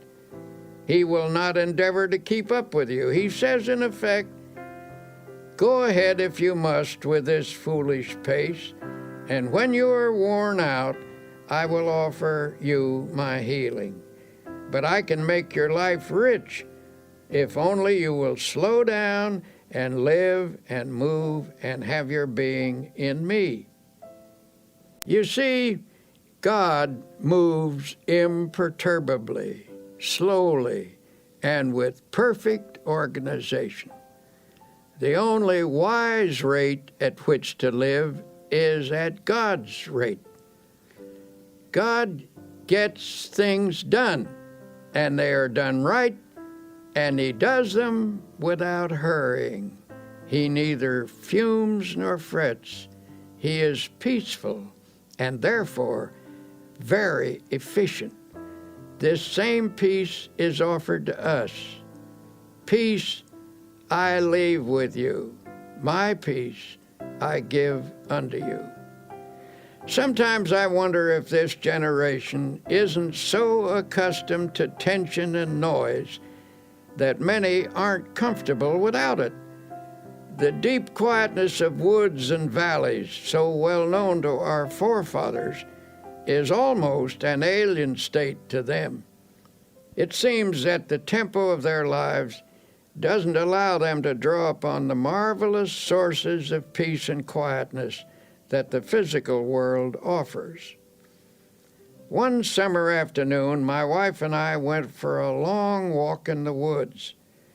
We were stopping at a beautiful lake mountain house, which is set in one of the finest natural parks in this country, 7,500 acres of virgin mountainside, in the middle of which is a lake that is set like a gem in the forest. Here you come out of the deep woods onto some noble promontory and rest your eyes on great valleys set among hills, rock-ribbed and ancient as the sun. These woods, mountains, and valleys constitute what ought to be a sure retreat from every confusion in this world. On this afternoon as we walked, there was a mixture of summer showers and sunlit hours. We were drenched and started to fret about it a bit because it took the press out of our clothes. Then we told each other that it doesn't hurt a human being to get drenched with clean rainwater, that the rain feels cool and fresh on one's face, and that you can always sit in the sun and dry yourself out. So we walked under the trees and talked, and then fell silent. We were listening deeply to the quietness. In a strict sense, the woods are never still. There is tremendous activity always in the process. But on this beautiful afternoon, nature's sounds were quiet, harmonious. Nature was laying its hand of healing quietness upon us, and we could actually feel the tension being drawn off. Just as we were falling under this spell, the faint sounds of something passing for music came to us. It was a nervous, high-strung music, so popular these days. And presently through the woods came 3 young people, and one of them was lugging a portable radio. They were 3 young city people out for a walk in the woods, and tragically enough were bringing their noise along with them. They were nice folk, too, for they stopped and we had a pleasant talk with them. It occurred to me to ask them to turn that thing off and listen to the music of the woods. But I didn't feel it was my business to instruct them, and finally they went on their way. We commented on the loss they were incurring, that they could pass through this peacefulness and not give ear to the music that is as old as the world, harmony and melody the like of which man has never equaled, the song of the wind through the trees, the sweet notes of birds singing their hearts out, the whole background of the music of the spheres. Remember the words of Jesus, "Come ye yourselves apart into a desert place and rest a while." Frequently enough, I've had to remind myself to practice this truth. But we must discipline ourselves to quietness if we expect its benefits in our lives. To help reduce the tension that seems to dominate people everywhere, you can start by reducing your pace. To do that, you will need to slow down and quiet down. Do not fume. Do not fret. Practice being peaceful. Practice the peace of God, which passeth all understanding. Then note the quiet sense of power that wells up within you. A physician gave some rather unusual advice to a patient of his, one of those aggressive, go-getter types of businessman. This man had been telling him that he takes his briefcase home with him every night, packed with important work that must get done right away. When the doctor asked if someone else couldn't help him with it, the man snapped, "Nope, I'm the only one who can do it. Everything depends on me." The doctor asked, "If I write a prescription, will you follow it?" This, believe it or not, was the prescription. His patient was to take off 2 hours every working day and go for a long walk. Then he was to take off a half day a week and spend that half day in a cemetery.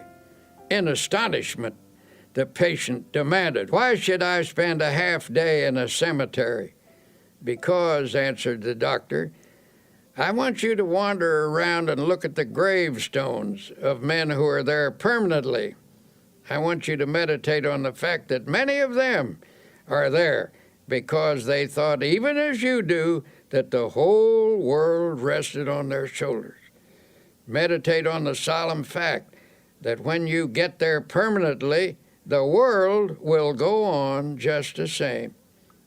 There are times when it is essential to check our headlong pace, and it must be emphasized that the only way to stop is to stop. Believe me, I know personally from experience. I once went to a certain city to give a lecture and was met at the plane by a committee. I was rushed to a bookstore where I had an autographing party, and then to another bookstore where another autographing party was held. Then they rushed me to a luncheon. After rushing through the luncheon, I was rushed to a meeting. After the meeting, I was rushed back to the hotel, where I changed my clothes and was rushed back to a reception, where I met several hundred people and drank 3 glasses of fruit punch. Then I was rushed back to the hotel and told I had 20 minutes to dress for dinner. When I was getting dressed, the phone rang and somebody said, "Hurry, hurry, we must rush down to dinner." Excitedly I chattered, "I will rush right down." I rushed from the room and was so excited that I could scarcely get the key into the lock. Hastily, I checked myself to make sure I was completely dressed and rushed toward the elevator. All of a sudden, I stopped. I was out of breath. I asked myself, just what is this all about? What is the meaning of this ceaseless rush? This is ridiculous. Then I declared independence and said, I don't care if I go to dinner or not. I do not care whether I make a speech. I do not have to go to this dinner, and I do not have to give a speech. So deliberately and slowly I walked back to my room and took my time about opening the door. I telephoned the man downstairs and said, if you want to eat, go ahead. If you want to save a place for me, I will be down after a while when I'm good and ready. But I'm not going to rush anymore. So I removed my coat, sat down, took off my shoes, put my feet up on the table, and just sat. Then I opened the Bible and very slowly read aloud the 121st Psalm. I will lift up mine eyes unto the hills, from whence cometh my help. I closed the book and had a little talk with myself, saying, come on now, son, start living a slower pace and a more relaxed life. And then I affirmed, God is here and his peace is touching me. I don't need anything to eat, I reasoned. I eat too much anyway. Besides, the dinner will probably not be very good, and if I am quiet now, I will give a better speech at 8 o'clock. So I sat there resting and praying for a while. I shall never forget the sense of peace and personal mastery I had when I walked out of that room. I had the glorious feeling of having overcome something, of having taken control of myself emotionally. And when I reached the dining room, the others had just finished the first course. All I missed was the soup, which by general consent was no great loss. This incident was an amazing encounter with the healing presence of Almighty God. I gained this experience simply by stopping, by quietly reading the Bible, by sincerely praying, and by thinking some peaceful thoughts for a few moments. To attain emotional control, the daily practice of healing techniques is essential. Emotional control cannot be gained in any magical or easy way. The only sure method is by working at it regularly and by developing creative faith. To develop a calm control, it is necessary to think calmness. For as I've said before, the body responds sensitively to the type of thoughts that pass through the mind. It is also true that the mind can be quieted by first making the body quiet. Don't pace the floor. Don't wring your hands. Don't pound or shout or argue or walk up and down. Don't let yourself get worked up into a dither. I was once in a meeting where a discussion was going on which finally became rather bitter. Tempers were getting frayed and some of the participants were decidedly on edge. Sharp remarks were exchanged.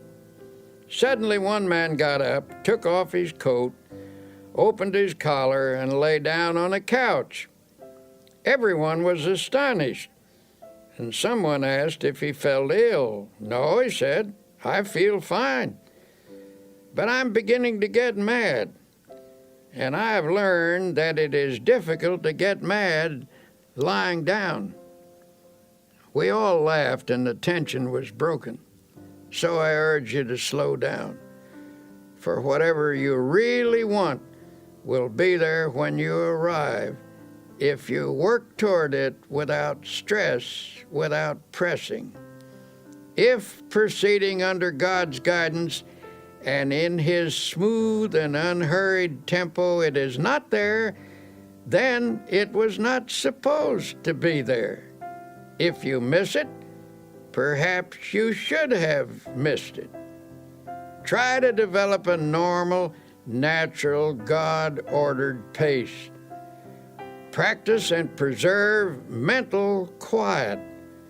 Learn the art of letting go of all nervous excitement.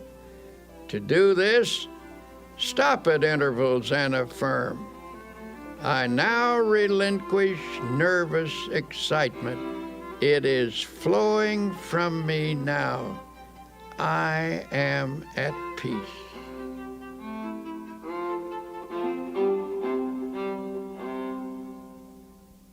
If you have a tendency to fume and fret, here are some exercises that can help you achieve a more peaceful inner tempo.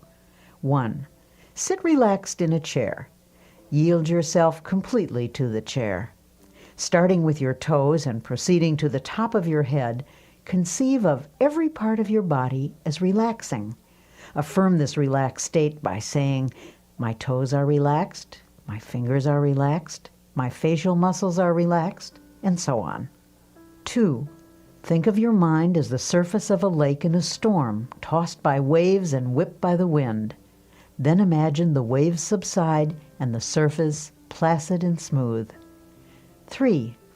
Spend 2 or 3 minutes thinking of the most beautiful and peaceful scenes you have ever beheld. A mountain at sunset, for example, or a deep valley filled with the hush of early morning, or a woods at noonday, or moonlight upon rippling waters. In your memory, relive these scenes. 4. Make a mental list of times in your life when you've been conscious of God's watchful care. Recall how He brought things out right and took care of you when you were worried and anxious. Then recite aloud this line from an old hymn. So long thy power hath kept me, sure it still will lead me on. 5. Repeat the following quotation, which has a great power to relax and quiet the mind. Thou wilt keep him in perfect peace, whose mind is stayed on thee. Repeat this aloud if possible, so that by the end of the day you will have said it many times. Conceive of these words as active, vital substances that permeate your mind and send a healing balm to every area of your heart and mind.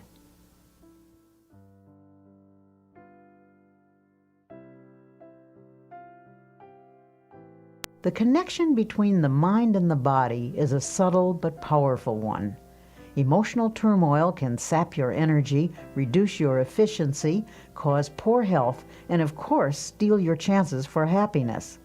Here's Dr. Peale with some thoughts on reversing this process and restoring your vitality.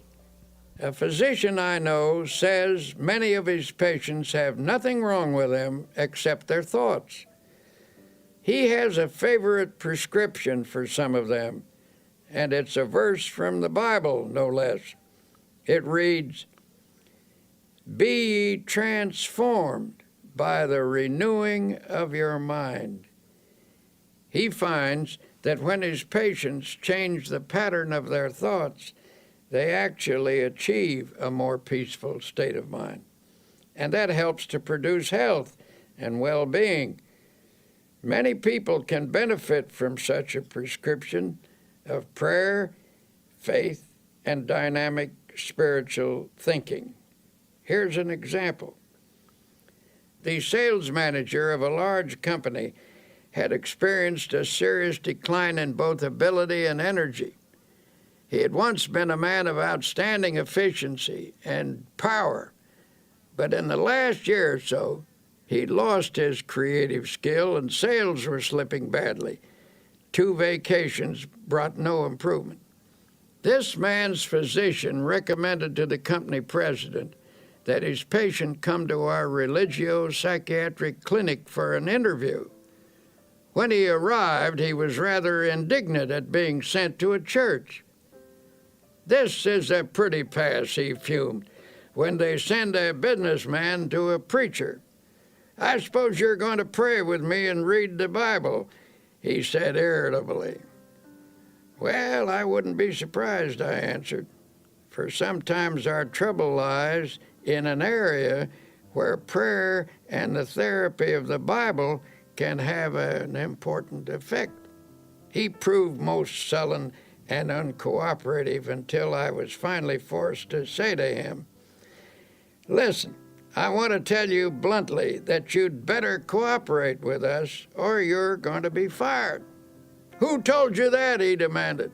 "Your boss," I replied. "In fact, he says that unless we can straighten you out, as much as he regrets it, you're through." You never saw such a stunned expression on anybody's face. "What do you think I ought to do?" he finally stammered. "A person often gets himself into the state you're in," I replied, "because the mind is filled with fear, anxiety, tension, resentment, guilt, or a combination of all of these. When these ingredients accumulate to a certain weight, the personality cannot support them any longer and gives way. Normal sources of emotional, spiritual, and intellectual power become clogged up. The person becomes bogged down by resentment, fear, or guilt. I don't know your trouble, but I suggest you think of me as a sympathetic friend with whom you can be absolutely open, and that you begin to tell me all about yourself. I emphasize the importance of concealing nothing and of emptying whatever fears, resentments, or guilt feelings might be in his mind." It was rather difficult to get him to talk, for he was essentially a decent person and had a strong sense of shame. In due course, the troubles came out. He'd committed a series of sins, and these involved him in a complicated maze of lies. He was living in fear of exposure, and all in all, it was a most pathetic mass of inner confusion. I shall never forget the way he reacted when it was all over. Standing on his feet, he began to stretch. He stood on tiptoes, reaching his fingers toward the ceiling, and then took a deep breath. "My," he said, "I feel good." It was a dramatic expression of release and relief. Then I suggested that he pray and ask God to forgive him and to fill him with peace and cleanness. "Do you mean for me to pray aloud?" he asked dubiously. "I never did that in my whole life." "Yes," I said, "it's a good practice, one that will strengthen you." It was a simple prayer, and as best as I can recall it, this is what he said. "Dear Lord, I've been an unclean man, and I'm sorry for the wrong I have done. I've poured it all out to my friend here. I now ask you to forgive me and to fill me with peace. Also, make me strong so that I will never repeat these actions. Help me to be clean again, and better, lots better." He went back to his office that very day. Nothing was ever said to him, and it did not need to be, for soon he got back into stride and regained his position as one of the best sales managers in his city. Later, I met his president, who said, "I don't know what you did to Bill, but now he certainly is a ball of fire." "It wasn't me," I replied. "God did it." Every thoughtful person who has ever considered the matter realizes that doctors are right when they tell us that grudges, resentment, jealousy, vindictiveness, hate, and so on are attitudes that produce poor health. The effects of anger are among the worst, Have a fit of anger and experience for yourself that sinking feeling in the pit of your stomach, that sense of sickness. Chemical reactions in the body are set up by emotional outbursts, which in turn result in feelings of ill health. Should these continue, either violently or in a simmering state over a period of time, the general condition of the body will deteriorate. Violent negative emotions place great strain upon the heart. One doctor describes how common it is for a person's blood pressure to jump 60 points almost instantly in response to an outburst of anger. A colleague of his suffered from a heart condition and knew that he was at the mercy of anyone who could annoy him. His death, in fact, resulted from a heart attack caused by a fit of anger when he forgot to discipline himself. This doctor suggests, whenever a problem starts to vex you or you begin to get angry, let yourself go limp all over. This will dissipate your inner turmoil. In a speech to the American College of Physicians, Dr. Edward Weiss of Temple University Medical School stated that emotions and feelings are quite as real as germs and no less respectable in their power. The pain and suffering of diseases caused primarily by the emotions are no more imaginary than those caused by bacteria. For example, chronic victims of pains and aches in the muscles and joints may be suffering from nursing a smoldering grudge against someone, possibly close to them. And usually a patient is completely unconscious of his own role in developing the disease. Such persons are often suffering from a disorder of their feelings, often linked to a marital or parent-child problem. I was once told about a woman who came to her doctor complaining that her hands kept breaking out, a problem which was diagnosed as eczema. This doctor encouraged his patient to talk about herself. It turned out that she was a very rigid, unhappy person, and he encouraged her to see a psychiatrist for help. The psychiatrist saw at once that there was some irritating situation in her life that she was translating outwardly in the form of a skin rash. Thus, she was taking out on her own body the urge to scratch something or someone. The doctor finally put it to her bluntly. "What's eating you? You're peeved at something, aren't you?" He reported that she stiffened up like a ramrod and marched right out of the office, so he knew he'd been on target. A few days later, she came back. Due to the agony of the eczema, she was ready to let him help her, even if it meant she had to give up a hatred. It turned out to be a family argument about a will. This woman felt she'd been unfairly treated by a younger brother. When she got rid of her hostility and made up with her brother, the eczema vanished within 24 hours. Such cases go on and on. When people allow their emotions to get the better of them, their body responds by breaking down in small or sometimes in large and grave ways. How we think we feel physically has a definite effect on how we do feel.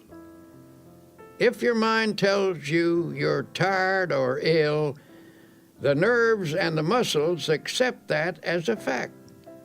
On the other hand, if you convince yourself that you feel refreshed and healthy, energy and well-being can also be generated. The body is designed to produce all the energy you need over an amazingly long period of time. To have good health, a person must take reasonable care of his body with proper diet, exercise, sleep, and so on. To complete the prescription, a well-balanced emotional life is also necessary. When body, mind, and spirit work harmoniously, energy is continuously replaced. The longer I live, the more I'm convinced that neither age nor circumstance needs to deprive us of energy and vitality. If you are feeling under par, I recommend that you do a very scrupulous self-analysis. Honestly ask yourself if you're harboring any ill will or resentment or grudges, and if so, cast them out. Every day and every night of your life, these feelings eat away at you. Emotional ills sap your energy, reduce your efficiency, cause poor health, and of course, they steal your chances for happiness. And yet some people still think that when the Bible tells us not to hate or get angry, it is theoretical advice. The Bible is not theoretical. It is our greatest book of wisdom. It is filled with practical advice on living and on health. Since irritation, anger, hate, and resentment have such a powerful effect on our health, what is the antidote? Obviously, the solution is to fill the mind with attitudes of goodwill, forgiveness, faith, love, and an indomitable spirit. To get you started in conquering such negative emotions, here are some practical suggestions. 1. Remember that anger is an emotion, and an emotion is always warm, even hot. To reduce an emotion, cool it. We all know that when a person gets angry, hands clench, the voice rises stridently, muscles tense, the body becomes rigid. Physically, you become poised to fight with adrenaline shooting through your body. To counter this reaction, deliberately oppose the heat of this emotion with coolness. Freeze it out. Use your will to keep your hands from clenching by holding your fingers out straight. Deliberately reduce the tone of your voice. Bring it down to a whisper. Slump in a chair or even lie down if possible. Remember, it's difficult to argue in a whisper or even get mad while lying down. 2. At the moment, it may be a bit hard to pray, but try it anyway. At least conjure up a picture of God in your mind and try to think of Him angry as you are. You can't do it, and the effort will serve to puncture your hostility. 3. Instead of counting to 10 when you feel anger mounting, try the first 10 words of the Our Father. Our Father, who art in heaven, hallowed be thy name. Say that 10 times and your anger will lose its power over you. 4. Anger is an emotion which is sometimes the accumulation of many minor irritations. These irritations, each rather small, gather force as one is added to another, finally bursting forth in a fury. To dry up the tiny drops that feed the great river of anger, make a list of everything that irritates you, no matter how inconsequential it may seem. Then make each separate irritation a special object of prayer. Get a victory over each, one at a time. Instead of destroying all of your consolidated anger, use prayer to snip away at each annoyance that feeds it. 5. When a situation occurs in which your feelings are hurt, get it straightened out as quickly as possible. Don't brood over it. Do something about it. Don't allow yourself to sulk or indulge in self-pity or mope around with resentful thoughts. If your feelings are hurt, see if you can talk to the person you're having trouble with.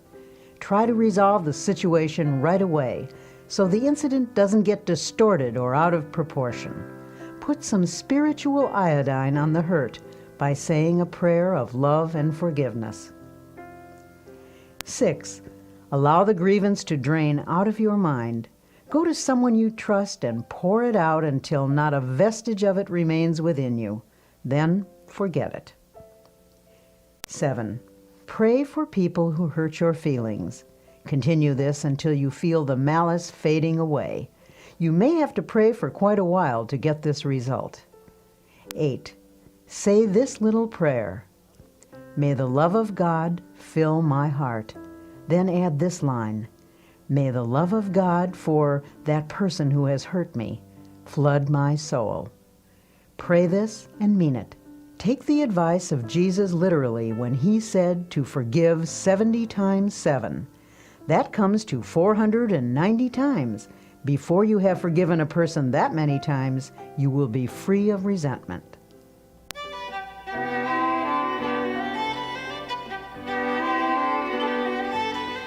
Worry can have a devastating effect on your physical and emotional health. It stifles the flow of creative power and cripples the ability to act with confidence and clarity. But there is a remedy for overcoming fear. Here is Dr. Peale. Reduced to its simplest form, what is worry? Basically, worry is an unhealthy and destructive mental habit. But if you're a worrier, you weren't born with the habit. You acquired it, and like any habit or acquired attitude, you can cast worry from your mind. A famous psychiatrist asserts that anxiety is the great modern plague. Professionals tell us that fear is the most disintegrating enemy of the human personality, that worry is the most subtle and destructive of all human diseases, that thousands of people are ill because of dammed up anxiety. Because these sufferers are unable to expel their anxieties, they've turned their problems inward, causing many forms of ill health. The destructive quality of worry is indicated by the word itself, which is derived from an old Anglo-Saxon word meaning to choke. If someone were to put his fingers around your throat and press hard, cutting off the flow of air and blood, it would be a dramatic demonstration of what you do to yourself by long-held and habitual worry. The worrier, so it seems, is not likely to live as long as the person who learns to overcome his worries. A study of some 450 people who lived to be 100 years of age found that the following reasons contributed to their long and contented lives. 1, they kept busy. 2, they used moderation in all things.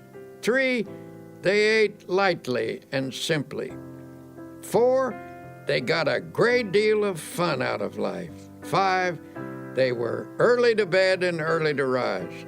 6, they were free from worry and fear, especially the fear of death. 7, they had serene minds and faith in God. Have you ever heard a person say, "I'm almost sick with worry," and then add with a laugh, "But I guess worry never really makes you ill"? But that is where they are wrong. Worry can make you ill. The problem is we worry not only with our minds, but with our hearts, brains, and every other part of ourselves. No matter what the cause of worry and fear, its effect can be noted in the cells, tissues, and organs.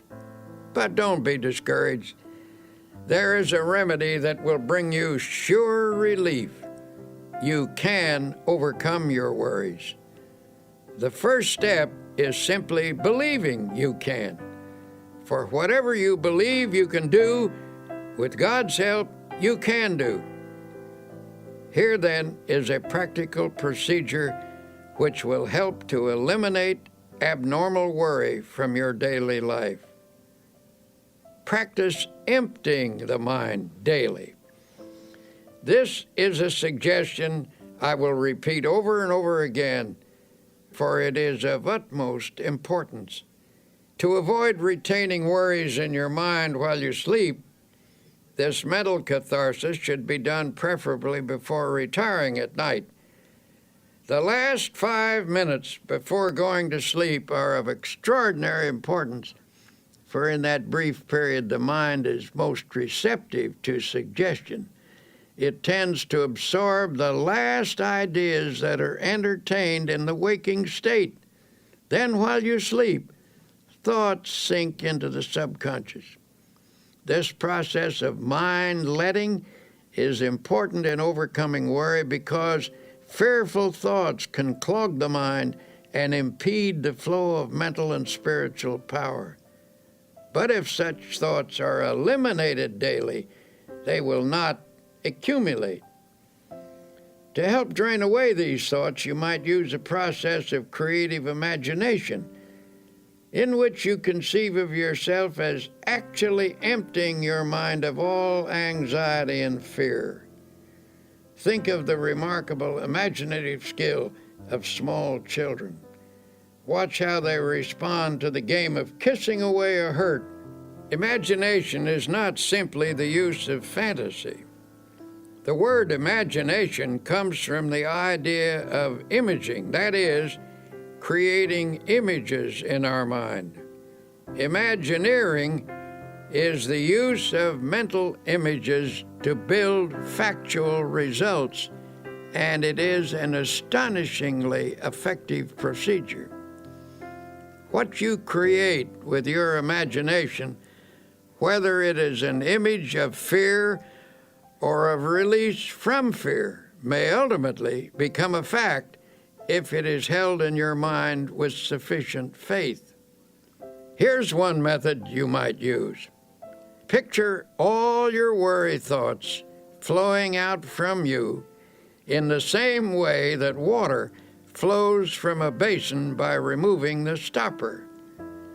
During this visualization, repeat the following affirmation.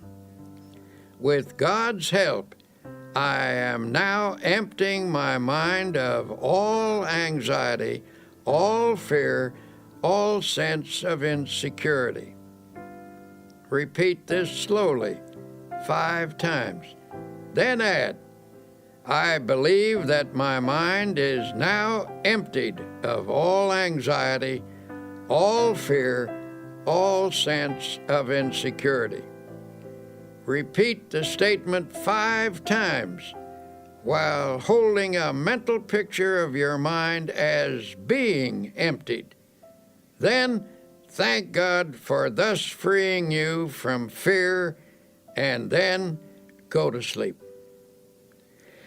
When you're beginning the curative process, use this method mid-morning and mid-afternoon as well as bedtime. Go into some quiet place for 5 minutes for this purpose. Do this faithfully, and you will soon know its beneficial results. In due course, this thinking will drive out worry. I cannot emphasize enough the importance of freeing your mind from worry and fear. Fear something over a long period of time, and there is a real possibility that you may actually help bring it to pass. The Bible contains a line which is one of the most terrible statements ever made, terrible in its truth. It's this, for the thing which I greatly feared is come upon me. Of course it will. For if you fear something continuously, you tend to create conditions in your mind that encourage its development. Faith is the one power against which fear cannot stand. Master faith, and you will automatically master fear. As the Bible also suggests, that which I have greatly believed has come upon me. In many different ways, the Bible tells us that if we have faith, nothing is impossible. So if you shift your mind from fear to faith, you will stop creating the object of your fear and will instead create the object of your faith. In the campaign against the worry habit, here's a useful strategy. The vast tree of worry which has grown up in your personality over long years can best be handled by making it as small as possible. First, snip off the little worries and expressions of worry. For example, reduce the number of worry words in your conversation. Words may be the result of worry, but they also create worry. When a worry thought comes to mind, immediately remove it with a faith expression. For example, instead of saying, "I'm worried that I will miss the train," put the worry out of your mind with a prayer and get started a little earlier. The less worrying you do, the more likely you are to be well organized, for the uncluttered mind is systematic and better able to regulate time. A friend of mine says that every morning before he gets up, he repeats the words, "I believe," 3 times. Thus, at the day's beginning, he conditions his mind to faith, and it never leaves him. His mind accepts the conviction that by faith he is going to overcome his problems and difficulties during the day. He starts the day with creative, positive thinking in his mind. He believes, and it is very hard to hold back the person who believes.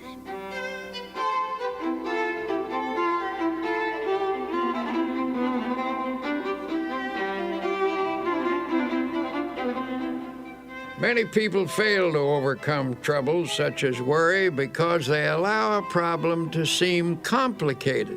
It can be very useful to attack the problem with some simple technique, something that dramatizes your war against worry. One of the best techniques I've seen was developed by a man who was once a tremendous worrier. At one point, he was worrying himself into a bad state of nerves and ill health. He suffered from continual doubt about whether or not he had done or said the right thing. He was always rehashing his decisions and getting unnerved about them. I suggested that he ought to work out some simple method that would help him drop the day completely when it was over and go ahead into the future. One day, I noticed that his state of mind was improving, and I commented on it. "Oh, yes," he said, "I finally got the secret, and it has worked amazingly well." He asked me to drop into his office sometime during the close of the day, and he would show me how he had broken the worry habit. One evening I did, and he explained that he'd worked out a little ritual to perform every night before leaving his office. We picked up our hats and coats and started toward the door. By the door stood a wastebasket, and above it on the wall was a calendar.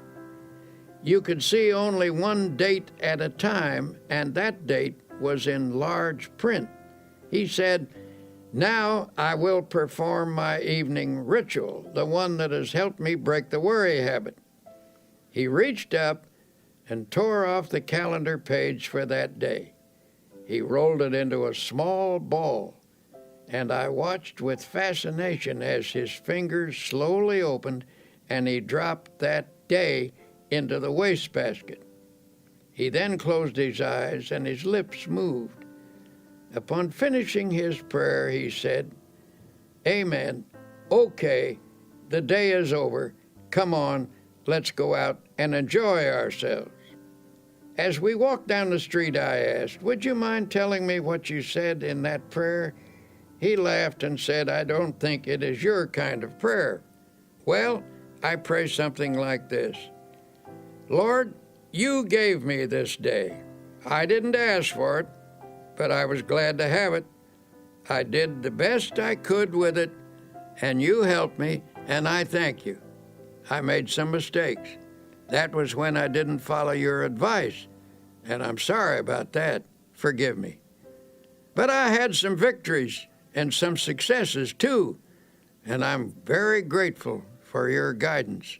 But now, Lord, mistakes or successes, victories or defeats, the day is over, and I'm through with it. So I'm giving it back to you. Amen. Well, perhaps that isn't an orthodox prayer, but it certainly proved to be an effective one. He dramatized the finishing of the day, and he set his face to the future, expecting to do better tomorrow. When the day is over, God blacks it out by bringing down the curtain of night. This man cooperated with God's method, and his past mistakes and failures gradually lost their hold on him. He was released from the worries that accumulated from his yesterdays. His anti-worry formula is also described in these words from the Bible. But this one thing I do, forgetting those things which are behind, and reaching forth unto those things which are before, I press toward the mark for the prize of the high calling of God in Christ Jesus.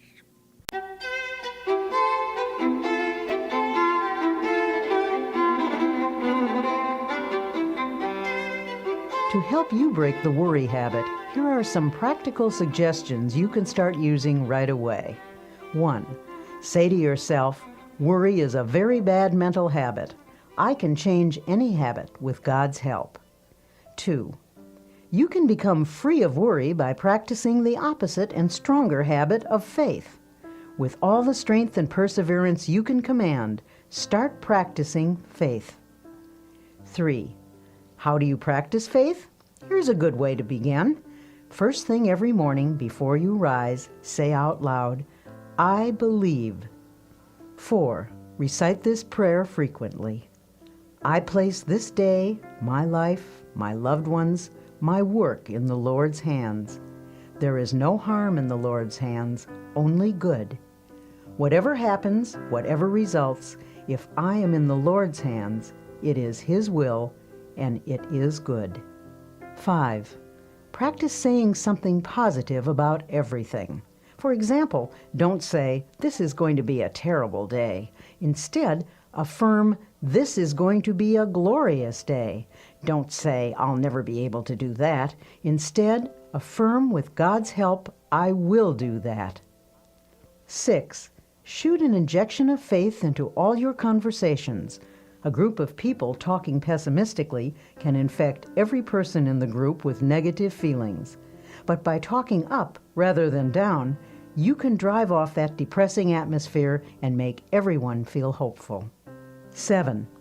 One reason you're a worrier is because your mind is literally saturated with thoughts of gloom, defeat, and apprehension. To counteract these, mark every passage in the Bible that speaks of faith, hope, and happiness. Commit each to memory. Say them over and over again until they saturate your subconscious mind. Then the subconscious will return to you what you have given it, namely optimism, not worry. 8. Help others cure the worry habit. In helping another to overcome worry, you get greater power over it within yourself. 9. Every day of your life, conceive of yourself as living in partnership and companionship with God. If He actually walked by your side, would you be worried and afraid? Well then, say to yourself, He is with me.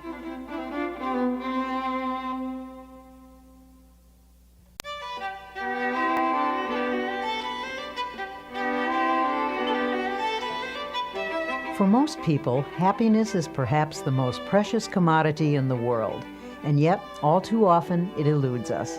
In this segment called Create Your Own Happiness, you'll discover why happiness is really a state of mind. Once I met a man who absolutely bubbled over with radiant happiness. When I asked him his secret, he said, "Why, it's just as plain as the nose on your face. When I get up in the morning, I realize I have two choices, either to be happy or unhappy. And what do you think I do?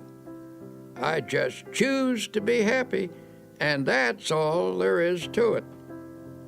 Now, that may seem a superficial response, but I recall that Abraham Lincoln, who nobody could accuse of being superficial, said that people were just about as happy as they made their minds up to be. Perhaps the easiest thing in the world to find is a way of being unhappy. Just choose unhappiness. Go around telling yourself that things aren't going well, that nothing is satisfactory, and you can be quite sure of being unhappy. But say to yourself, things are going nicely, life is good, I choose happiness, and you can be quite sure of having your choice. Children are much more adept at finding happiness than most adults. The adult who can carry the spirit of a child into middle and old age is a kind of genius, for he will preserve the truly happy spirit with which God endows the young. The subtlety of Jesus Christ is remarkable, for he tells us that the way to live in this world is to have a childlike heart and mind. In other words, never get old or dull or jaded in spirit. Don't become super sophisticated. A 9-year-old was asked what makes her happy. She listed her playmates, her school, her church, and her family. That list incorporates all the elements that are important in adult life, too. Your friends and associates, your work, your place of worship, and the home circle where you find love. There you have happiness in a nutshell. And the happiest time of your life is in relation to those factors. Here are a few other things that some boys and girls said made them happy. Street lights reflected on a river, smoke rising from a chimney, the moon in the clouds, red velvet, a swallow flying, water being cut at the bow of a boat, a fast train rushing, a builder's crane lifting something heavy, looking into deep, clear water. There is something of the most sublime element of the universe expressed in these things. To become a happy person, have eyes that see romance in the commonplace, a child's heart, a clean soul, and spiritual simplicity. Unfortunately for many people, unhappiness is their most frequent state of mind. But since a fundamental desire of every human being is for that state of existence called happiness, something should be done about all this misery. So many real problems are created by life itself, difficulties over which we have little or no control. It is simply foolish to further create our own. But the truth is, by our thoughts and attitudes, we distill out of the ingredients of life either happiness or unhappiness for ourselves. We can manufacture unhappiness simply by our thinking. We do this, for example, when we habitually take on negative attitudes, such as, everything is going to turn out badly, or other people are always getting what they don't deserve, or how come I never get what I want? Unhappiness is further increased when we saturate our minds with resentment, hate, fear, and worry. Well then, if we ourselves create such a large proportion of our unhappiness, how can we produce happiness instead? An incident from one of my railroad journeys may suggest an answer. One morning, a half dozen of us were shaving in the men's lounge. As always in such close quarters after a night on a train, this group of strangers was not disposed to be cheerful. There was little conversation, and that little was mostly mumbled. Then a man came in wearing a broad smile. He greeted us all with a bright good morning, but received rather unenthusiastic grunts in return. As he went about his shaving, he was humming a happy little tune. It got a bit on the nerves of some of the men, and finally one said rather sarcastically, "You certainly seem to be happy this morning. Why all the cheer?" "Yes," the man answered. "As a matter of fact, I am happy. I do feel cheerful." Then he added, "I make it a habit to be happy." That's all he said. But that simple statement is really quite profound. For happiness depends to an important degree upon the habit of mind we cultivate. The book of Proverbs, that collection of wise sayings, puts it in another way. He that is of a merry heart hath a continual feast. Out of the happiness habit comes a happy life. And because we can cultivate a habit, we therefore have the power to create our own happiness. To develop the happiness habit, make a mental list of pleasant thoughts and pass them through your mind several times a day.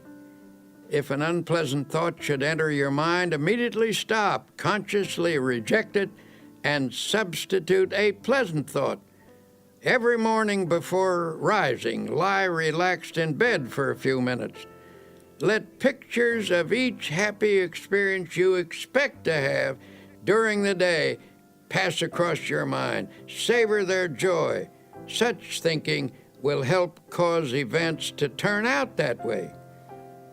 Do not affirm that things will not go well that day.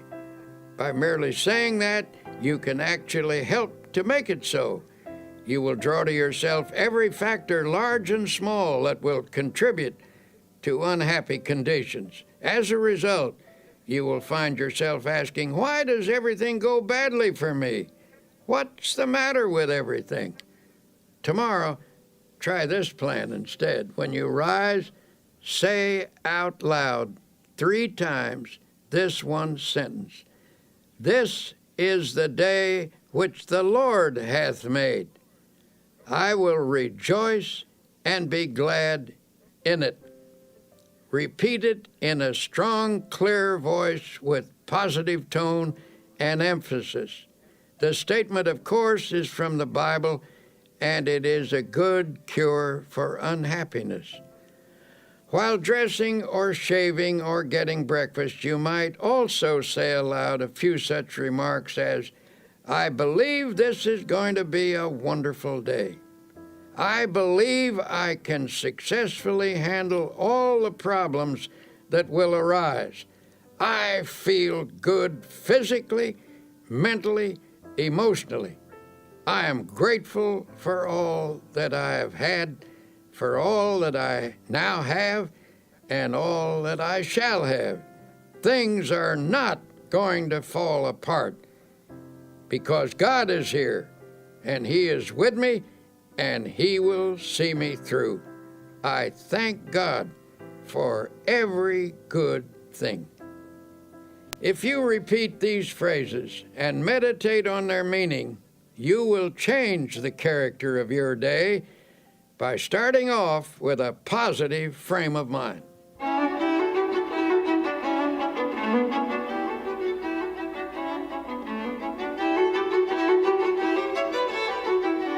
And yet it is not enough to practice even such important techniques as these unless throughout the day You also base your actions upon fundamental principles of happy living. One of the most simple and basic of such principles is that of human love and goodwill.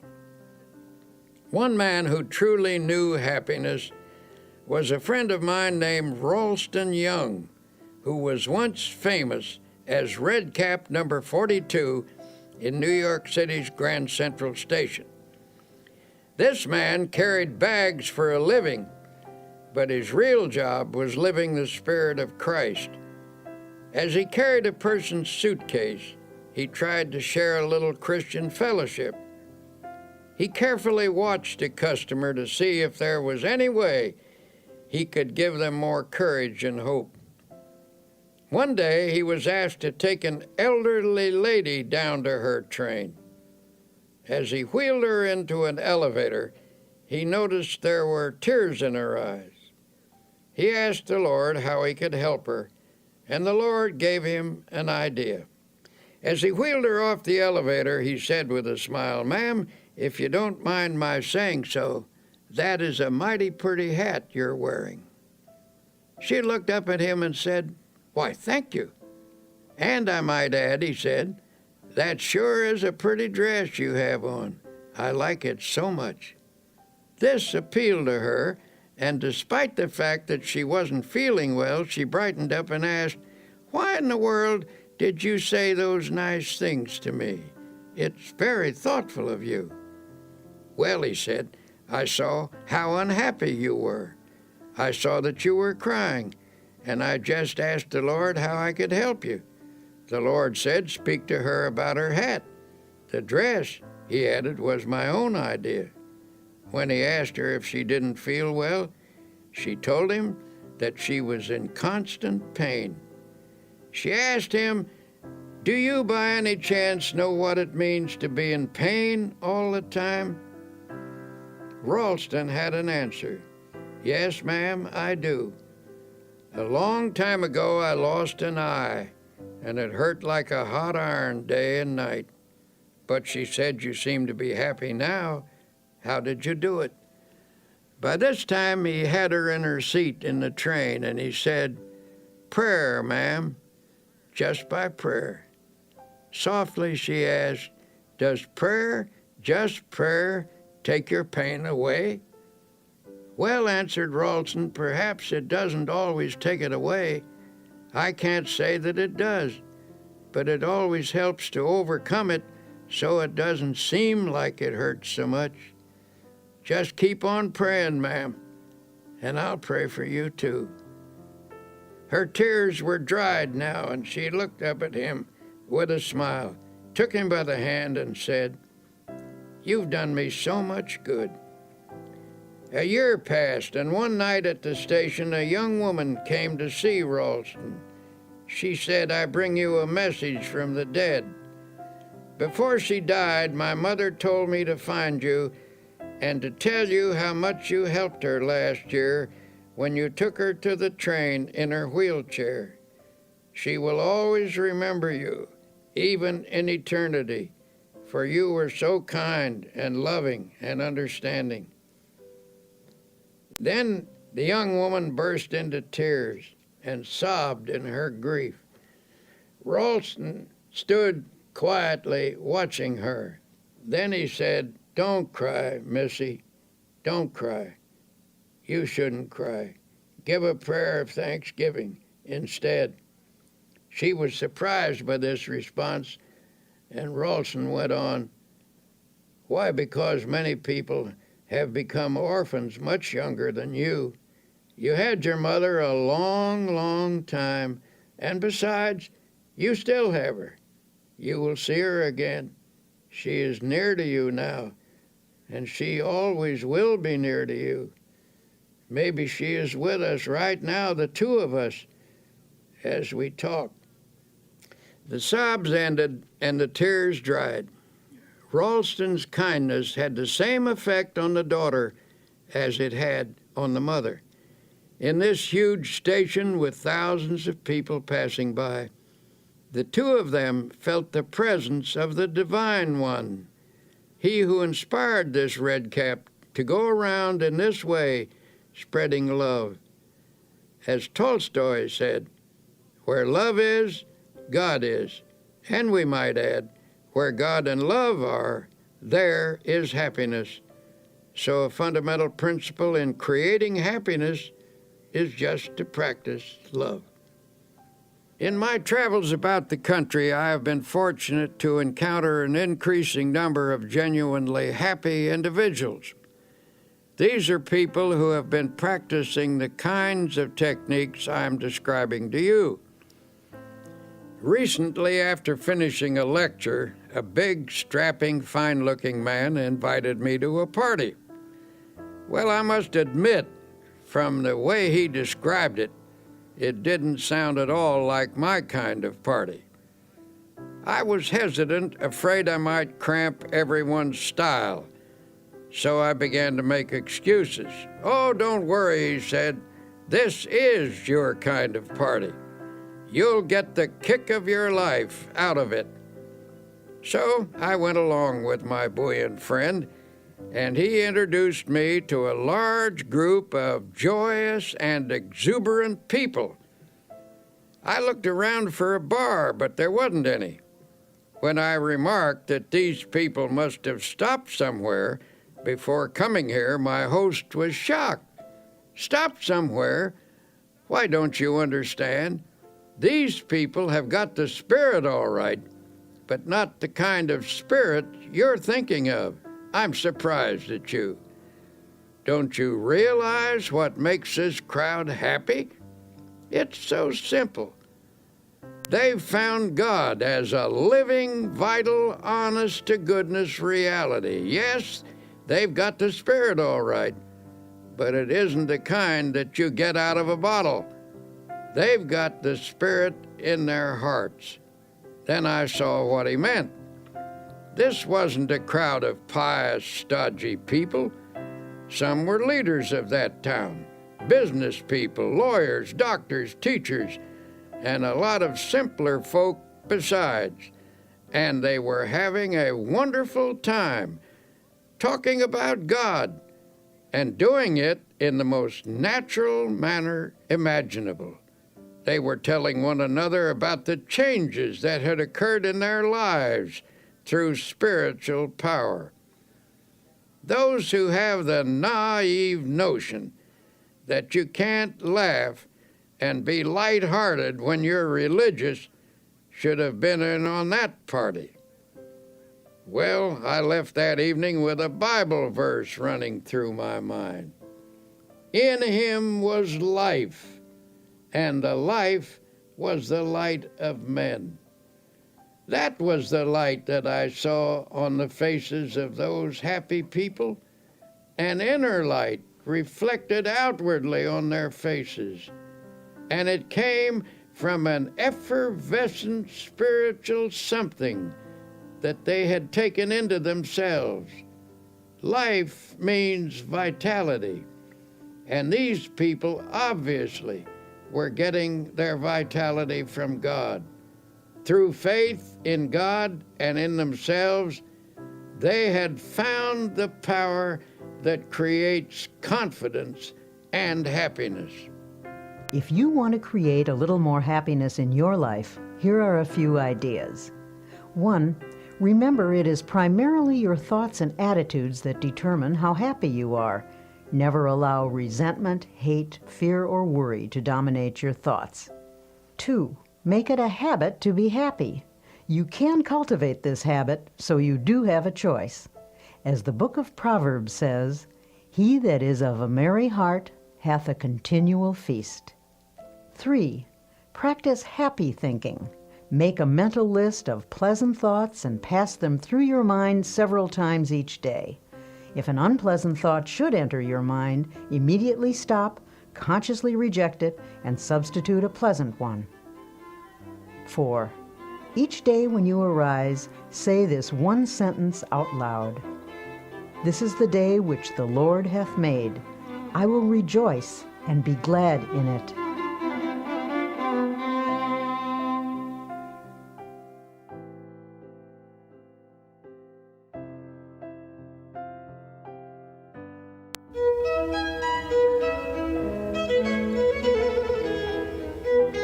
We might as well admit it, everyone wants to be liked. William James once said, "One of the deepest drives of human nature is the desire to be appreciated. The longing to be liked, to be held in esteem, to be a person whom others seek out is fundamental in all of us." On this side, you'll discover how to enjoy easy, natural, and pleasing relationships with others, how to be somebody you'd like to know. A poll was taken among some high school students, asking them what they most desired.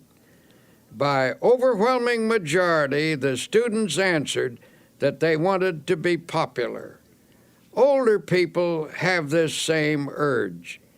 Indeed, it is doubtful if anyone ever outlives the desire to be highly regarded or to have the affection of friends and associates. The feeling of not being wanted or needed is one of the most devastating of all human emotions. Being needed by others is absolutely necessary for emotional stability and happiness. Yet it is sad to realize how many people suffer from a sense of isolation. I was at a luncheon once when a young doctor rushed in to take his place at the table. He looked frazzled as he sat down with a weary sigh. "If only the telephone would stop ringing," he complained. "I can't get anywhere because people call me all the time. I wish I could put a silencer on that phone." An elderly doctor at the table spoke up. "I know how you feel. I used to feel that way myself. But you should be thankful the phone does ring. Be glad people want and need you." Then he added pathetically, "Nobody ever calls me anymore. I would like to hear the telephone ring again. Nobody wants me, and nobody needs me. I'm a has-been." The feeling of not being wanted or needed can produce frustration, illness, and even aging. It is not only a sad way to live, but it is damaging to the human psyche. If you're feeling useless, for your own sake, do something about it. Try getting out of yourself for a while. Stop feeling sorry for yourself and find a way instead to provide a service for someone else. Think about people who are less fortunate than you who need help. Volunteer for a worthwhile cause. Not only will you find the esteem we all need, but others will greatly benefit by what you give. It's ironic, but people who deliberately strive to be popular often fail in the attempt.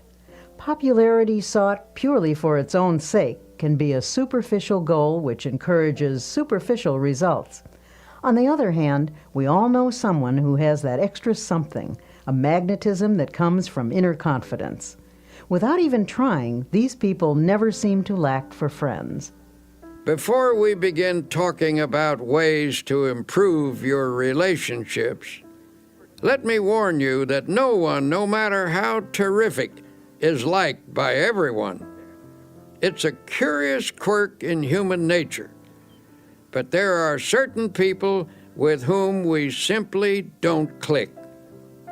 Even the Bible recognizes this fact about human nature, for it says, "If it be possible, as much as lieth in you, live peaceably with all men." The Bible is a very realistic book. It knows people, their infinite possibilities, as well as their imperfections. The Bible advised the disciples that they should do their best to get along with the people in the villages they visited. But if they still couldn't do so, after trying sincerely, they were to shake off the very dust of the village from their feet. "And whosoever will not receive you when you go out of that city, shake off the very dust from your feet for a testimony against them. This is all by way of saying that if you don't achieve perfect popularity with everyone, don't let it bother you too much. Countless people have never mastered the knack of being sought after, and it's not for lack of trying. Some people even go to extremes, acting in a manner they don't really enjoy, all because of their intense desire to be liked. Unfortunately, this desire is often merely a search for a superficial kind of popularity. Having said that, now let me tell you that there are certain procedures which can make you a person that other people like to be with, without becoming artificial or putting on an act. You can enjoy satisfactory personal relationships even if you are a difficult person or are by nature shy and retiring. Here are some suggestions. First, try to be a comfortable type of person, the kind that others can be easy with. Some people always keep a barrier between themselves and the world. It's a strain just to be with them. A stiff, unresponsive individual never quite meshes into a group. It's hard to know what they're feeling or how they're going to react. They make you feel a little uneasy. But a comfortable kind of person is easygoing and natural. They have a pleasant, kindly, genial way about them. Being with them is a bit like wearing an old hat or an old pair of shoes. It is important to try to be natural. Someone who is easy to be with usually has a big soul quality about them. Little people, those who are overly concerned about their place or position, are often stiff and easily offended. Although there are many characteristics that contribute to a likable personality, there is one basic trait that surpasses all others. That is a sincere and forthright interest in and love for people. If you're having trouble with relationships, perhaps you should look for elements in your personality that cause strain when you're with others. Don't automatically assume that other people don't like you because of something wrong with them. Perhaps the trouble is within yourself. Finding and eliminating such problems requires scrupulous honesty and may also involve the help of a professional counselor. The scratchy elements of your personality may be qualities you've acquired over the years. Perhaps you assumed them as a defense, or they may be the result of attitudes developed in your younger days. Regardless of their origin, they can be eliminated. A man once came to us seeking help for problems with personal relationships. He was about 35 years old, and such an appealing-looking man it seemed surprising that people shouldn't like him. Yet he proceeded to outline an unhappy set of circumstances to illustrate his dismal failure with people. "I do my best," he said. "I've tried to put into practice the rules I've been taught about getting along with people, but I get nowhere with the effort. People just don't like me." After talking with him, the trouble became apparent. His manner of speech conveyed a persistently critical attitude. This attitude was thinly veiled, but still it was there. He had an unattractive way of pursing his lips, which indicated a kind of primness or reproof for everybody, as if he felt just a bit superior and disdainful. Isn't there some way to change myself so people will like me? He demanded. Isn't there some way I can stop unconsciously rubbing people the wrong way? The young man was decidedly self-centered and egotistical.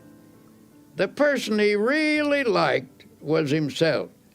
Every statement, every attitude was unconsciously measured in terms of how it made him look. He was irritable with people and picked on them in his own mind, though few outward conflicts developed. Inwardly, he was trying to make everyone over to suit himself. Unconsciously, people realized this. In their minds, they erected barriers against him. Since he was being unpleasant to people in his thoughts, it followed that he was less than warm in his behavior. He was polite enough and managed not to be boorish and unpleasant, but people unconsciously felt coolness in him, so they gave him the brush off, and with good reason, for in his mind he had already brushed them off. In a sense, he liked himself too well, and to build up his self-esteem, he put others down. He was suffering from too much self-love. To change his situation, he had to be taught how to love other people and to forget himself, which was, of course, a complete reversal of his habits. He was bewildered and baffled when his difficulty was outlined to him. But since he was sincere and meant business, he practiced his suggested techniques for developing love of others in place of extreme self-love. It took some fundamental changes to accomplish this goal, since his egotism was so deeply ingrained. But in the end, he did succeed. One method I suggested was that he make a list of people he had met during the day, for example, the bus driver or the newsboy. Every night before retiring, he was to mentally picture each person on the list, and as he brought each face up before him, he was to think a kindly thought about that person and then pray for them. Each of us has his own world, people we encounter each day or with whom we do business. This man was instructed to pray for those in his own little world. For example, the first person he saw each morning was the elevator man in his apartment house. Normally, he'd say a perfunctory good morning. Now he took the time to have a little chat. He asked the elevator man about his family and about his interests.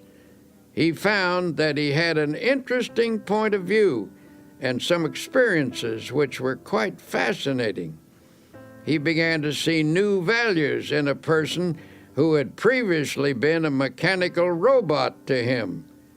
He actually began to like the elevator operator, and in turn, the elevator operator, who had formed a pretty accurate opinion of the young man, began to reverse his views. They established a friendly relationship. So the process went from person to person on his list. One day the young man said, "I've found that the world is filled with interesting people, and I never realized it before." When he made that observation, he proved that he was losing himself. And when he did that, as the Bible so wisely tells us, he found himself. In losing himself, he found himself and lots of new friends besides. People began to like him. Learning to pray for other people is a very important step in this process. When you pray for someone, you tend to lift the relationship to a higher level. The best in other people begins to flow out toward you as your best flows toward them. In the meeting of the best, in each a higher understanding is established. Essentially, getting people to like you is merely the other side of liking them. One of the most popular men who lived in the United States in this century was the late Will Rogers, and one of the most characteristic statements he ever made was, "I never met a man I didn't like." Now, that may have been a slight exaggeration, but I'm sure Will Rogers didn't think so. That is truly the way he felt about people, and as a result, people opened up to him like flowers to the sun.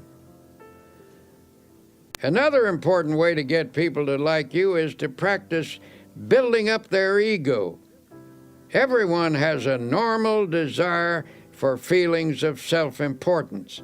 If I deflate your ego, and therefore your self-importance, I show my lack of respect for you. Though you may laugh it off, I have indeed wounded you. And while you may exercise charity toward me, unless you are finely developed spiritually, you're not going to like me very much. On the other hand, if I elevate your self-respect and contribute to your feelings of personal worth, I am showing high esteem for your ego. I have helped you to be your best self, and in return, you appreciate my efforts. You are grateful to me. You like me for it. Almost anyone that you help to build up and become a better person will give you his devotion. Build up as many people as you can, but do it sincerely and unselfishly. Do it because you like them and because you recognize their potential. If you do good for people, affection and esteem will flow back to you. Best of all, you will never lack for friends. The basic principles for getting people to like you are simple. Here are 10 practical exercises to help you become someone that you'd like to know. 1. A person's name is very important. When you meet someone, try to remember their name. If you don't, they may feel you're not very interested in them. 2. Be the comfortable sort of person with whom others feel relaxed. Try to make them feel at home with you. 3. Acquire that quality of relaxed easygoingness so that everyday irritations don't ruffle you. 4. Don't be egotistical. Guard against giving the impression that you know it all. 5. Try to be an interesting person. Cultivate interests to keep your mind alive. People enjoy being with someone who is stimulating. 6. Get those scratchy elements out of your personality. If you suspect there may be bothersome traits you're not aware of, get a friend or perhaps a professional to help you. 7. Attempt to heal the misunderstandings you've had with others. Sincerely drain off your grievances. 8. Practice liking people until it comes naturally to you. 9. Never miss an opportunity to say a word of congratulations upon someone's achievement or express sympathy for their sorrow or disappointment. 10. Strengthen your spiritual life. Then offer strength to others that will help them meet life more effectively. Give strength to people, and they will give affection to you.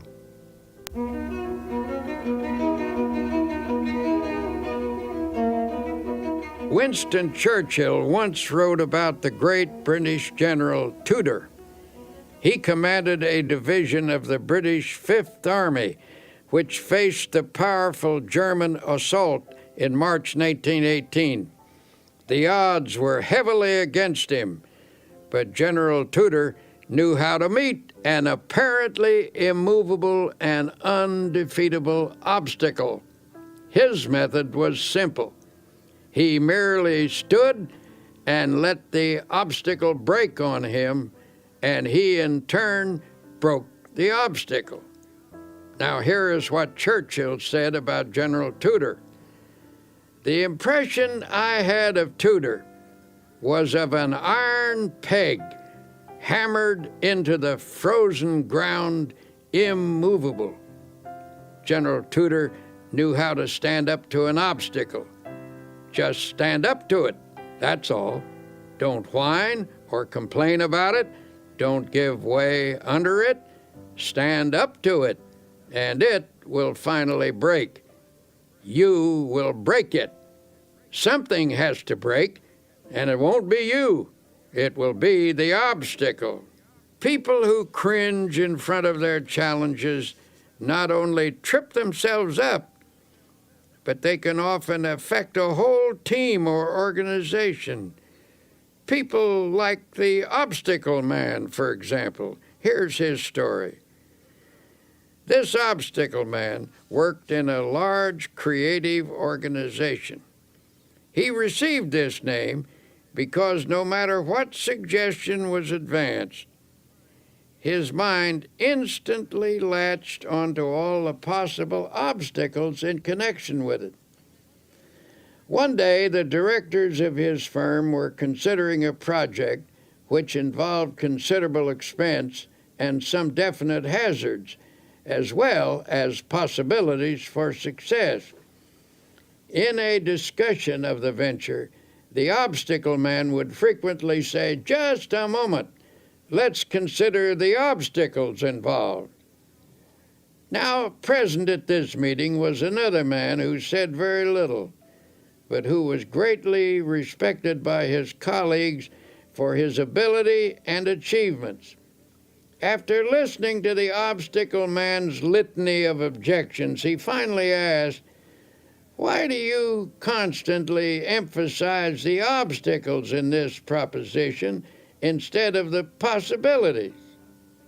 The obstacle man responded, "To be intelligent, one must always be realistic, and it is a fact that there are definite problems with this project. What attitude would you take toward these obstacles, may I ask?" The other man unhesitatingly replied, "What attitude would I take toward these obstacles? Why, I would just remove them, that's all, and then I would forget them." "But," said the obstacle man, "that's easier said than done. You say you would remove them and forget them. May I ask if you have any technique for doing this that the rest of us have never discovered?" A slow smile came over the face of the other man as he said, "Son, I've spent my entire life removing obstacles, and I never saw one yet that couldn't be removed, provided you had enough faith and guts and were willing to work. Since you want to know how it's done, I'll show you." He then reached into his pocket and took a card out of his wallet.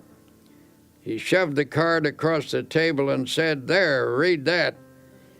That's my formula. And don't give me a song and dance about how it won't work either.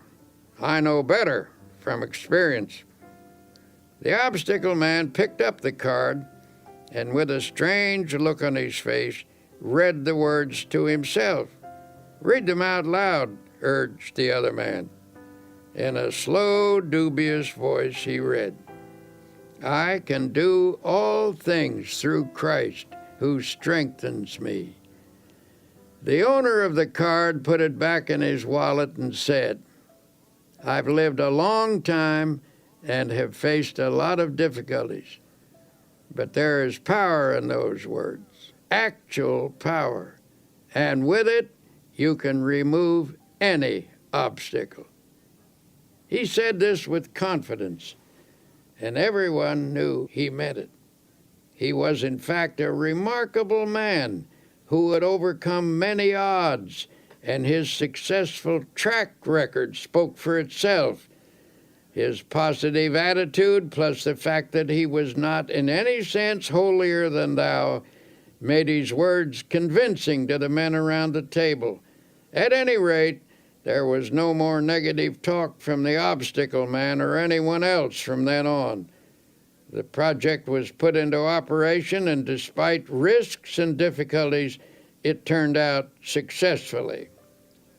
Think of the winning mentality that sports champions cultivate. When a game seems to be going against them, They can't let discouragement creep in. They can't let negative thoughts dominate, or they will lose the power to win. To be a champion in your own arena, your mental and spiritual resources must be razor sharp with confidence. Now you may say, but you don't know my circumstances. I'm in a different situation than anybody else, and I'm about as far down as a human being can get. Well, if that's true, and you're down as far as you can get, in that case, congratulations, for you're at the bottom. And the bottom is a wonderful place. The only place you can go from the bottom is up. On the other hand, it's hard to say you're in a situation that no one has ever encountered before. There is no such situation. Practically speaking, there are only a few human stories, and they've all been enacted before. This is a fact we must never forget. There are people in this world who have overcome every conceivable difficulty, even the most hopeless, even the one in which you now find yourself. There is always a way out. A wise old man was once asked how he overcame the many difficulties of his life. How do I get through a trouble? Well, first I try to go around it. And if I can't go around it, I try to get under it. And if I can't get under it, I try to go over it. And if I can't go over it, I just plow right through it. Then he added, God and I plow right through it together.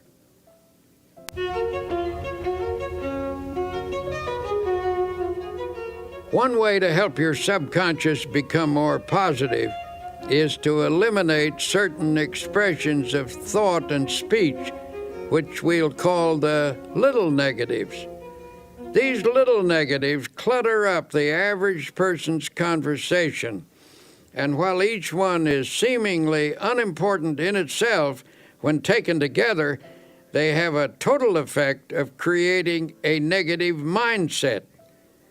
If you analyze your own conversational habits, you may be shocked by what you find. See how often gloomy little statements creep in like, I'm afraid I'll be late, or what if I have a flat tire, or I don't think I can do that, or even, I knew it was going to rain. These are little negatives, to be sure, and a big thought is, of course, more powerful than a little one. But it should never be forgotten that mighty oaks from little acorns grow. And if a mass of little negatives clutters up your conversation, they're bound to seep into your mind. Soon they accumulate in force, and before you know it, grow into big negatives. Make the decision right now to go to work on your little negatives. Root them out of your thoughts and your conversations. The best way to do this is to say a positive word about everything. When you keep asserting that things are going to work out well, that you can do the job, that you will not have a flat tire, that you will get there on time, you invoke the law of positive effects. You will find that good results do occur. Things do turn out well. Now, as we've said before, our success in overcoming obstacles is greatly influenced by our attitude. In fact, most of our obstacles are actually mental in character. Ah, you may object, my obstacles are not mental. Mine are real. Perhaps so, but your attitude toward them is mental. Attitudes are created by a mental process, and what you think about your obstacles largely determines what you do about them. Take the attitude that you can't remove an obstacle, and you won't. But get the idea firmly fixed in your mind that the obstacle is not so great as you previously considered it to be. Hold on to the idea that the obstacle is removable. The very moment you begin to think in this manner, you inaugurate the process that will eventually remove your obstacle. If there's a difficulty which has defeated you for a long time, it's likely that you've told yourself for weeks, months, and even years that there's nothing you can do about it. When you emphasize only your inabilities, your mind gradually concludes that you are indeed incapable. And when your mind is convinced, you're convinced, for as you think, so you are.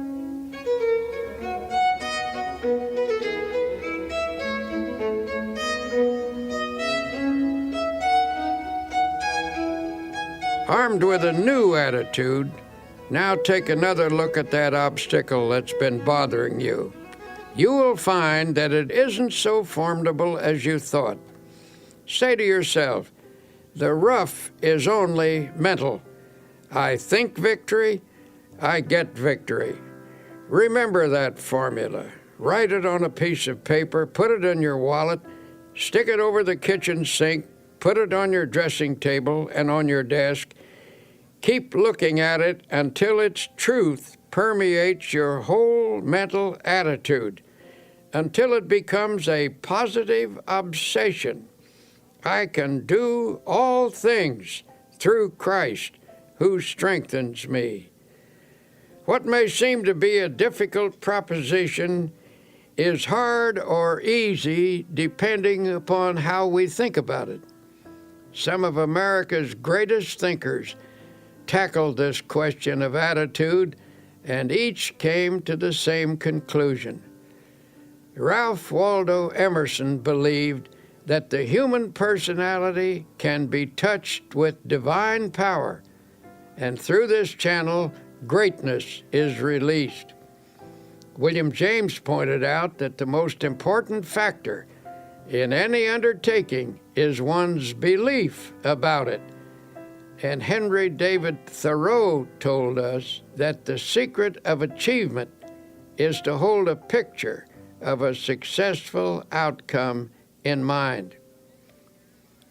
Over the years, I've frequently received letters from people who discovered just how practical the I don't believe in defeat approach can be. One man wrote to relate his father's story. My father was a traveling salesman, the letter began. Every year he changed the line of goods he would sell and tell my mother that this was the last change. He always said that next year our problems would be over and we would be on Easy Street. But Easy Street never happened, and my father was always tense, always afraid of himself, always whistling in the dark. Then one day a fellow salesman gave Father a copy of a little 3-sentence prayer. He was told to repeat it just before calling on a customer. Father tried it, and the results were almost miraculous. He sold 85% of all the calls he made the first week, and every week after that, the results were wonderful. Some weeks his percentage ran as high as 95, and Father had 16 weeks in which he sold every customer he called on. Father gave this prayer to several other salesmen, and in each case, it brought astounding results. Here is the prayer. I believe I am always divinely guided. I believe I will always take the right turn in the road. I believe God will always make a way where there is no way. Obstacles exist, all right, but even if we don't dream them up, most of the time they're not really as difficult as they seem. It's your attitude that counts. Your attitude which gives obstacles their power or lack of power. To the degree that your attitude shifts from negative to positive, the ability to master your problems will come. You must believe that Almighty God has instilled in you the power to lift yourself out of the rough by keeping your eye firmly fixed on the source of your power. Affirm to yourself that through this power you can do anything you have to do. Believe that this power is taking the tension out of you, that His power is flowing through you. Believe this, and a sense of victory will come. There is one simple exercise to practice. Say out loud, "I don't believe in defeat. I don't believe in defeat." Continue to affirm that day and night until the idea completely dominates your subconscious. Eventually, you'll discover that the shortest path between you and your goal is a direct one, despite any obstacle in your way.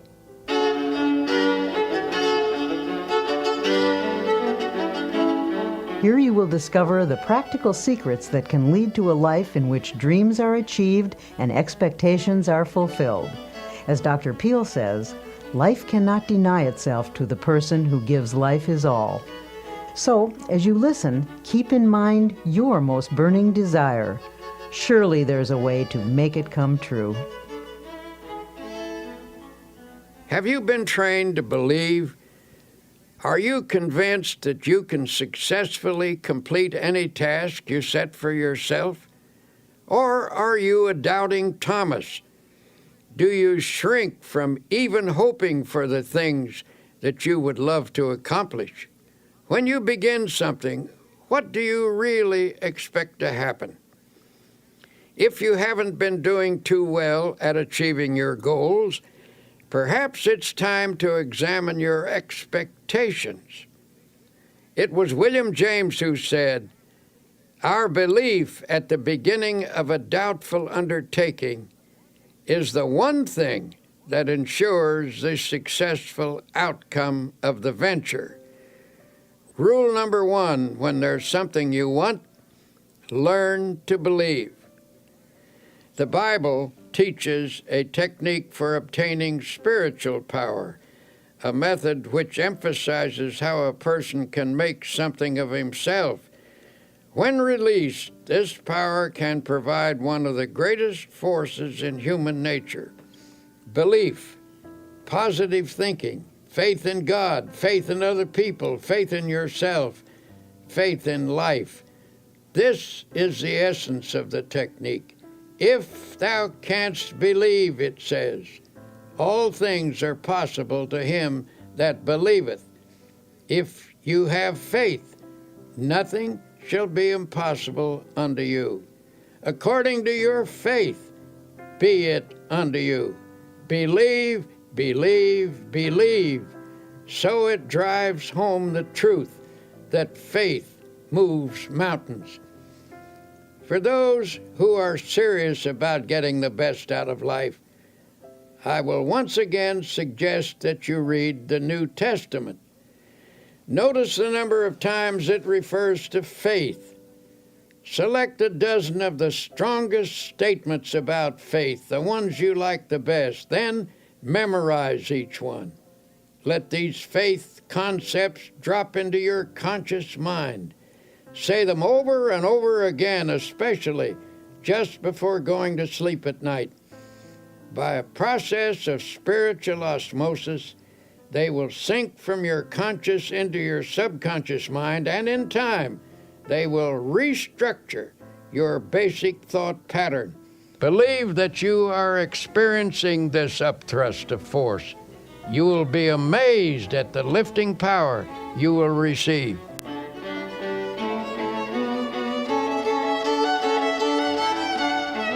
Naturally, in this process of achieving the best, it is important to know where you want to go in life. You can reach your goals and make your dreams come true only if you know what you want. Lots of people get nowhere simply because they don't know where they want to go.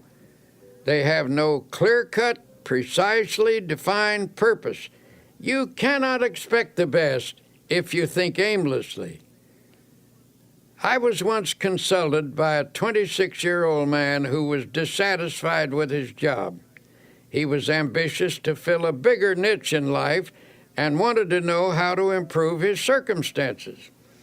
In the course of our conversation, I asked him, "Well, where do you want to go?" The young man replied hesitantly, "I don't know exactly.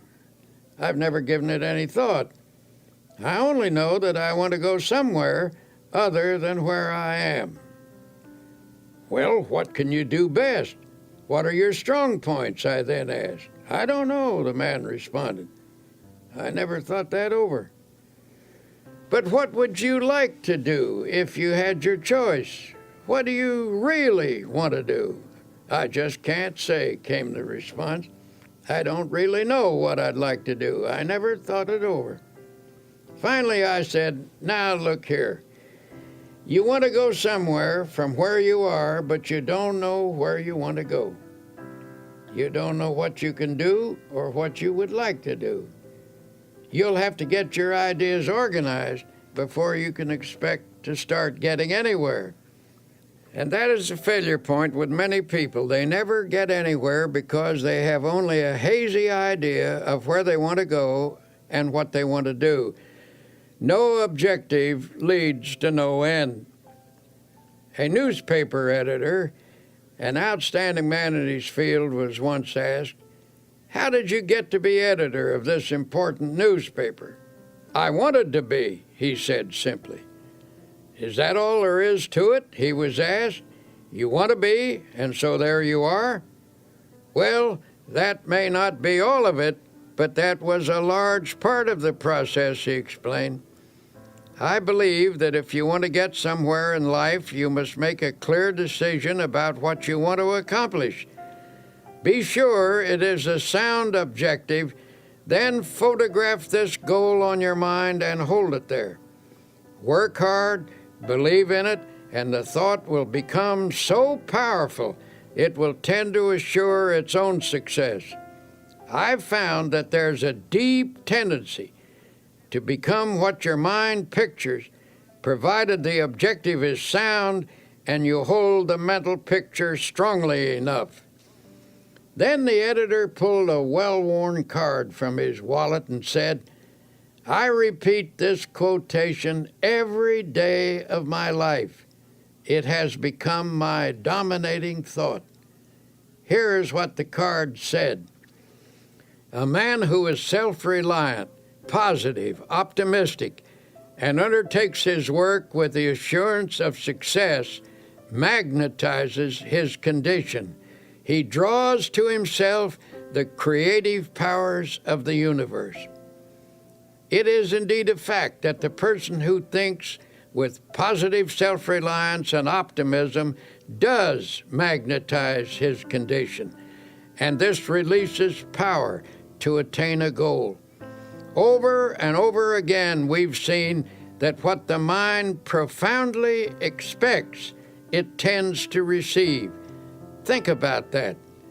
Perhaps this is because the thing that you expect is what you actually want. Unless you want something deeply enough to create a dynamic atmosphere of positive factors, your desire is likely to elude you.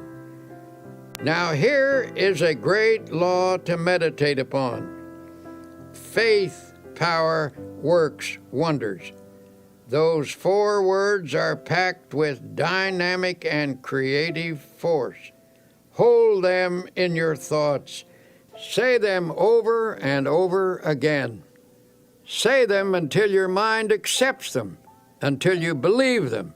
Faith, power, works wonders. You can overcome any obstacle. You can achieve the most tremendous things by faith power. And how do you develop faith power?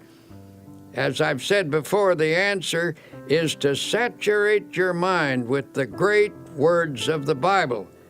Spend 1 hour a day reading the Bible and committing its great passages to memory. the change in you and in your experiences will be little short of miraculous. Just one section of the Bible will accomplish this for you. Chapter 11 of Mark contains one of the greatest formulas in the book.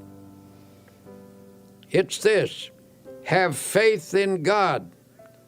For verily I say unto you, that whosoever shall say unto this mountain, be removed, and be thou cast into the sea, and shall not doubt in his heart, but shall believe that those things which he saith shall come to pass, he shall have whatsoever he saith. Now, why does this passage use the word heart? Because it means that you are not to allow doubt into your subconscious, into the inner essence of you. And this doubt is not the kind of superficial doubt which normal, intelligent questioning raises.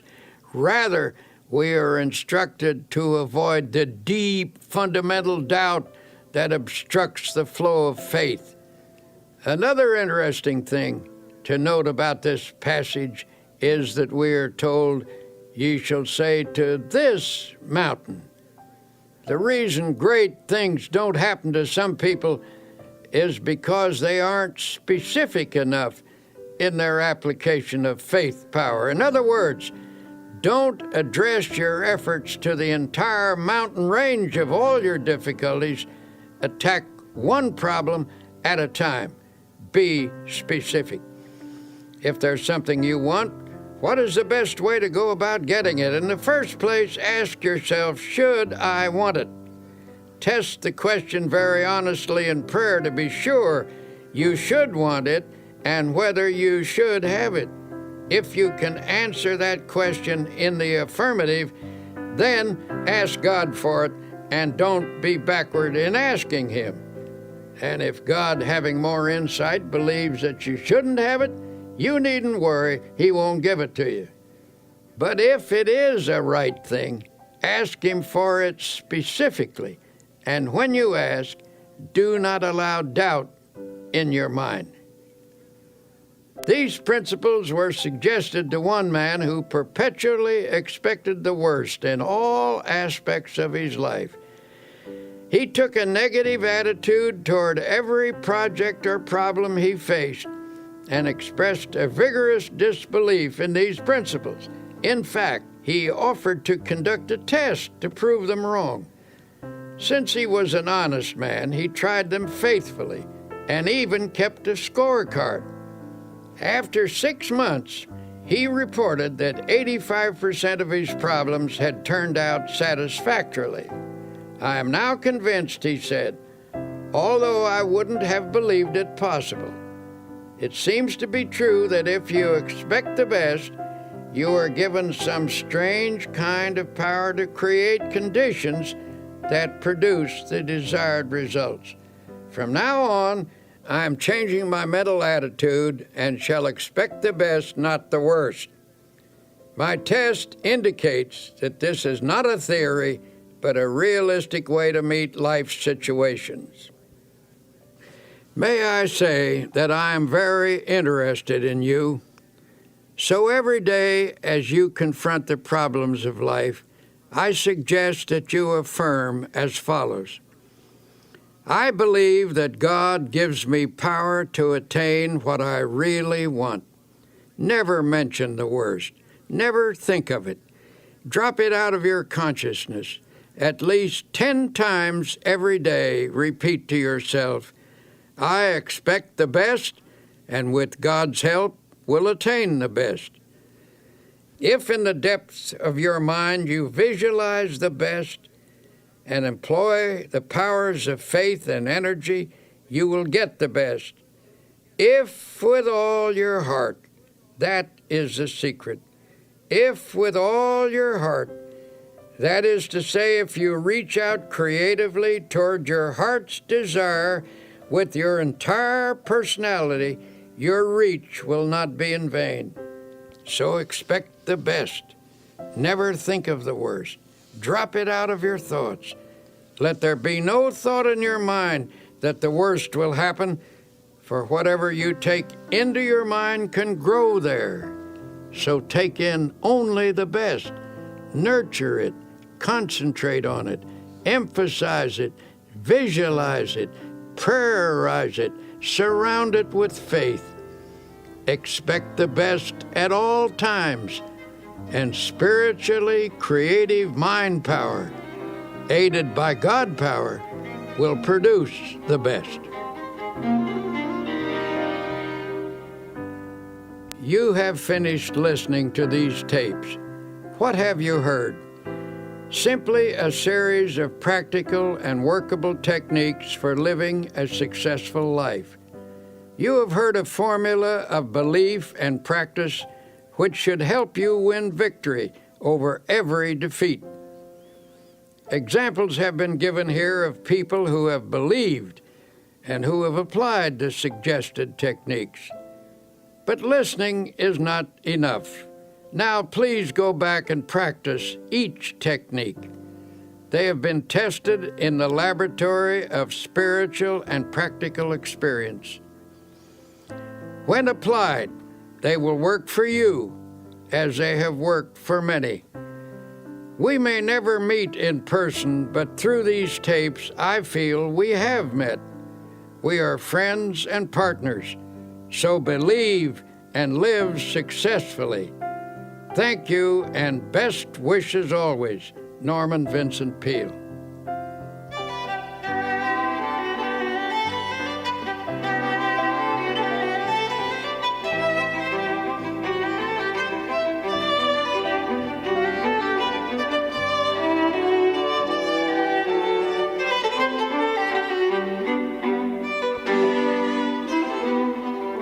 You've been listening to Dr. Norman Vincent Peale. This has been a Simon & Schuster audio presentation. Recording engineer Ed Valentine, mixing engineer Gary Fink, writer Mary Bruton, executive producer Peg Combe. I'm Connie Goldman.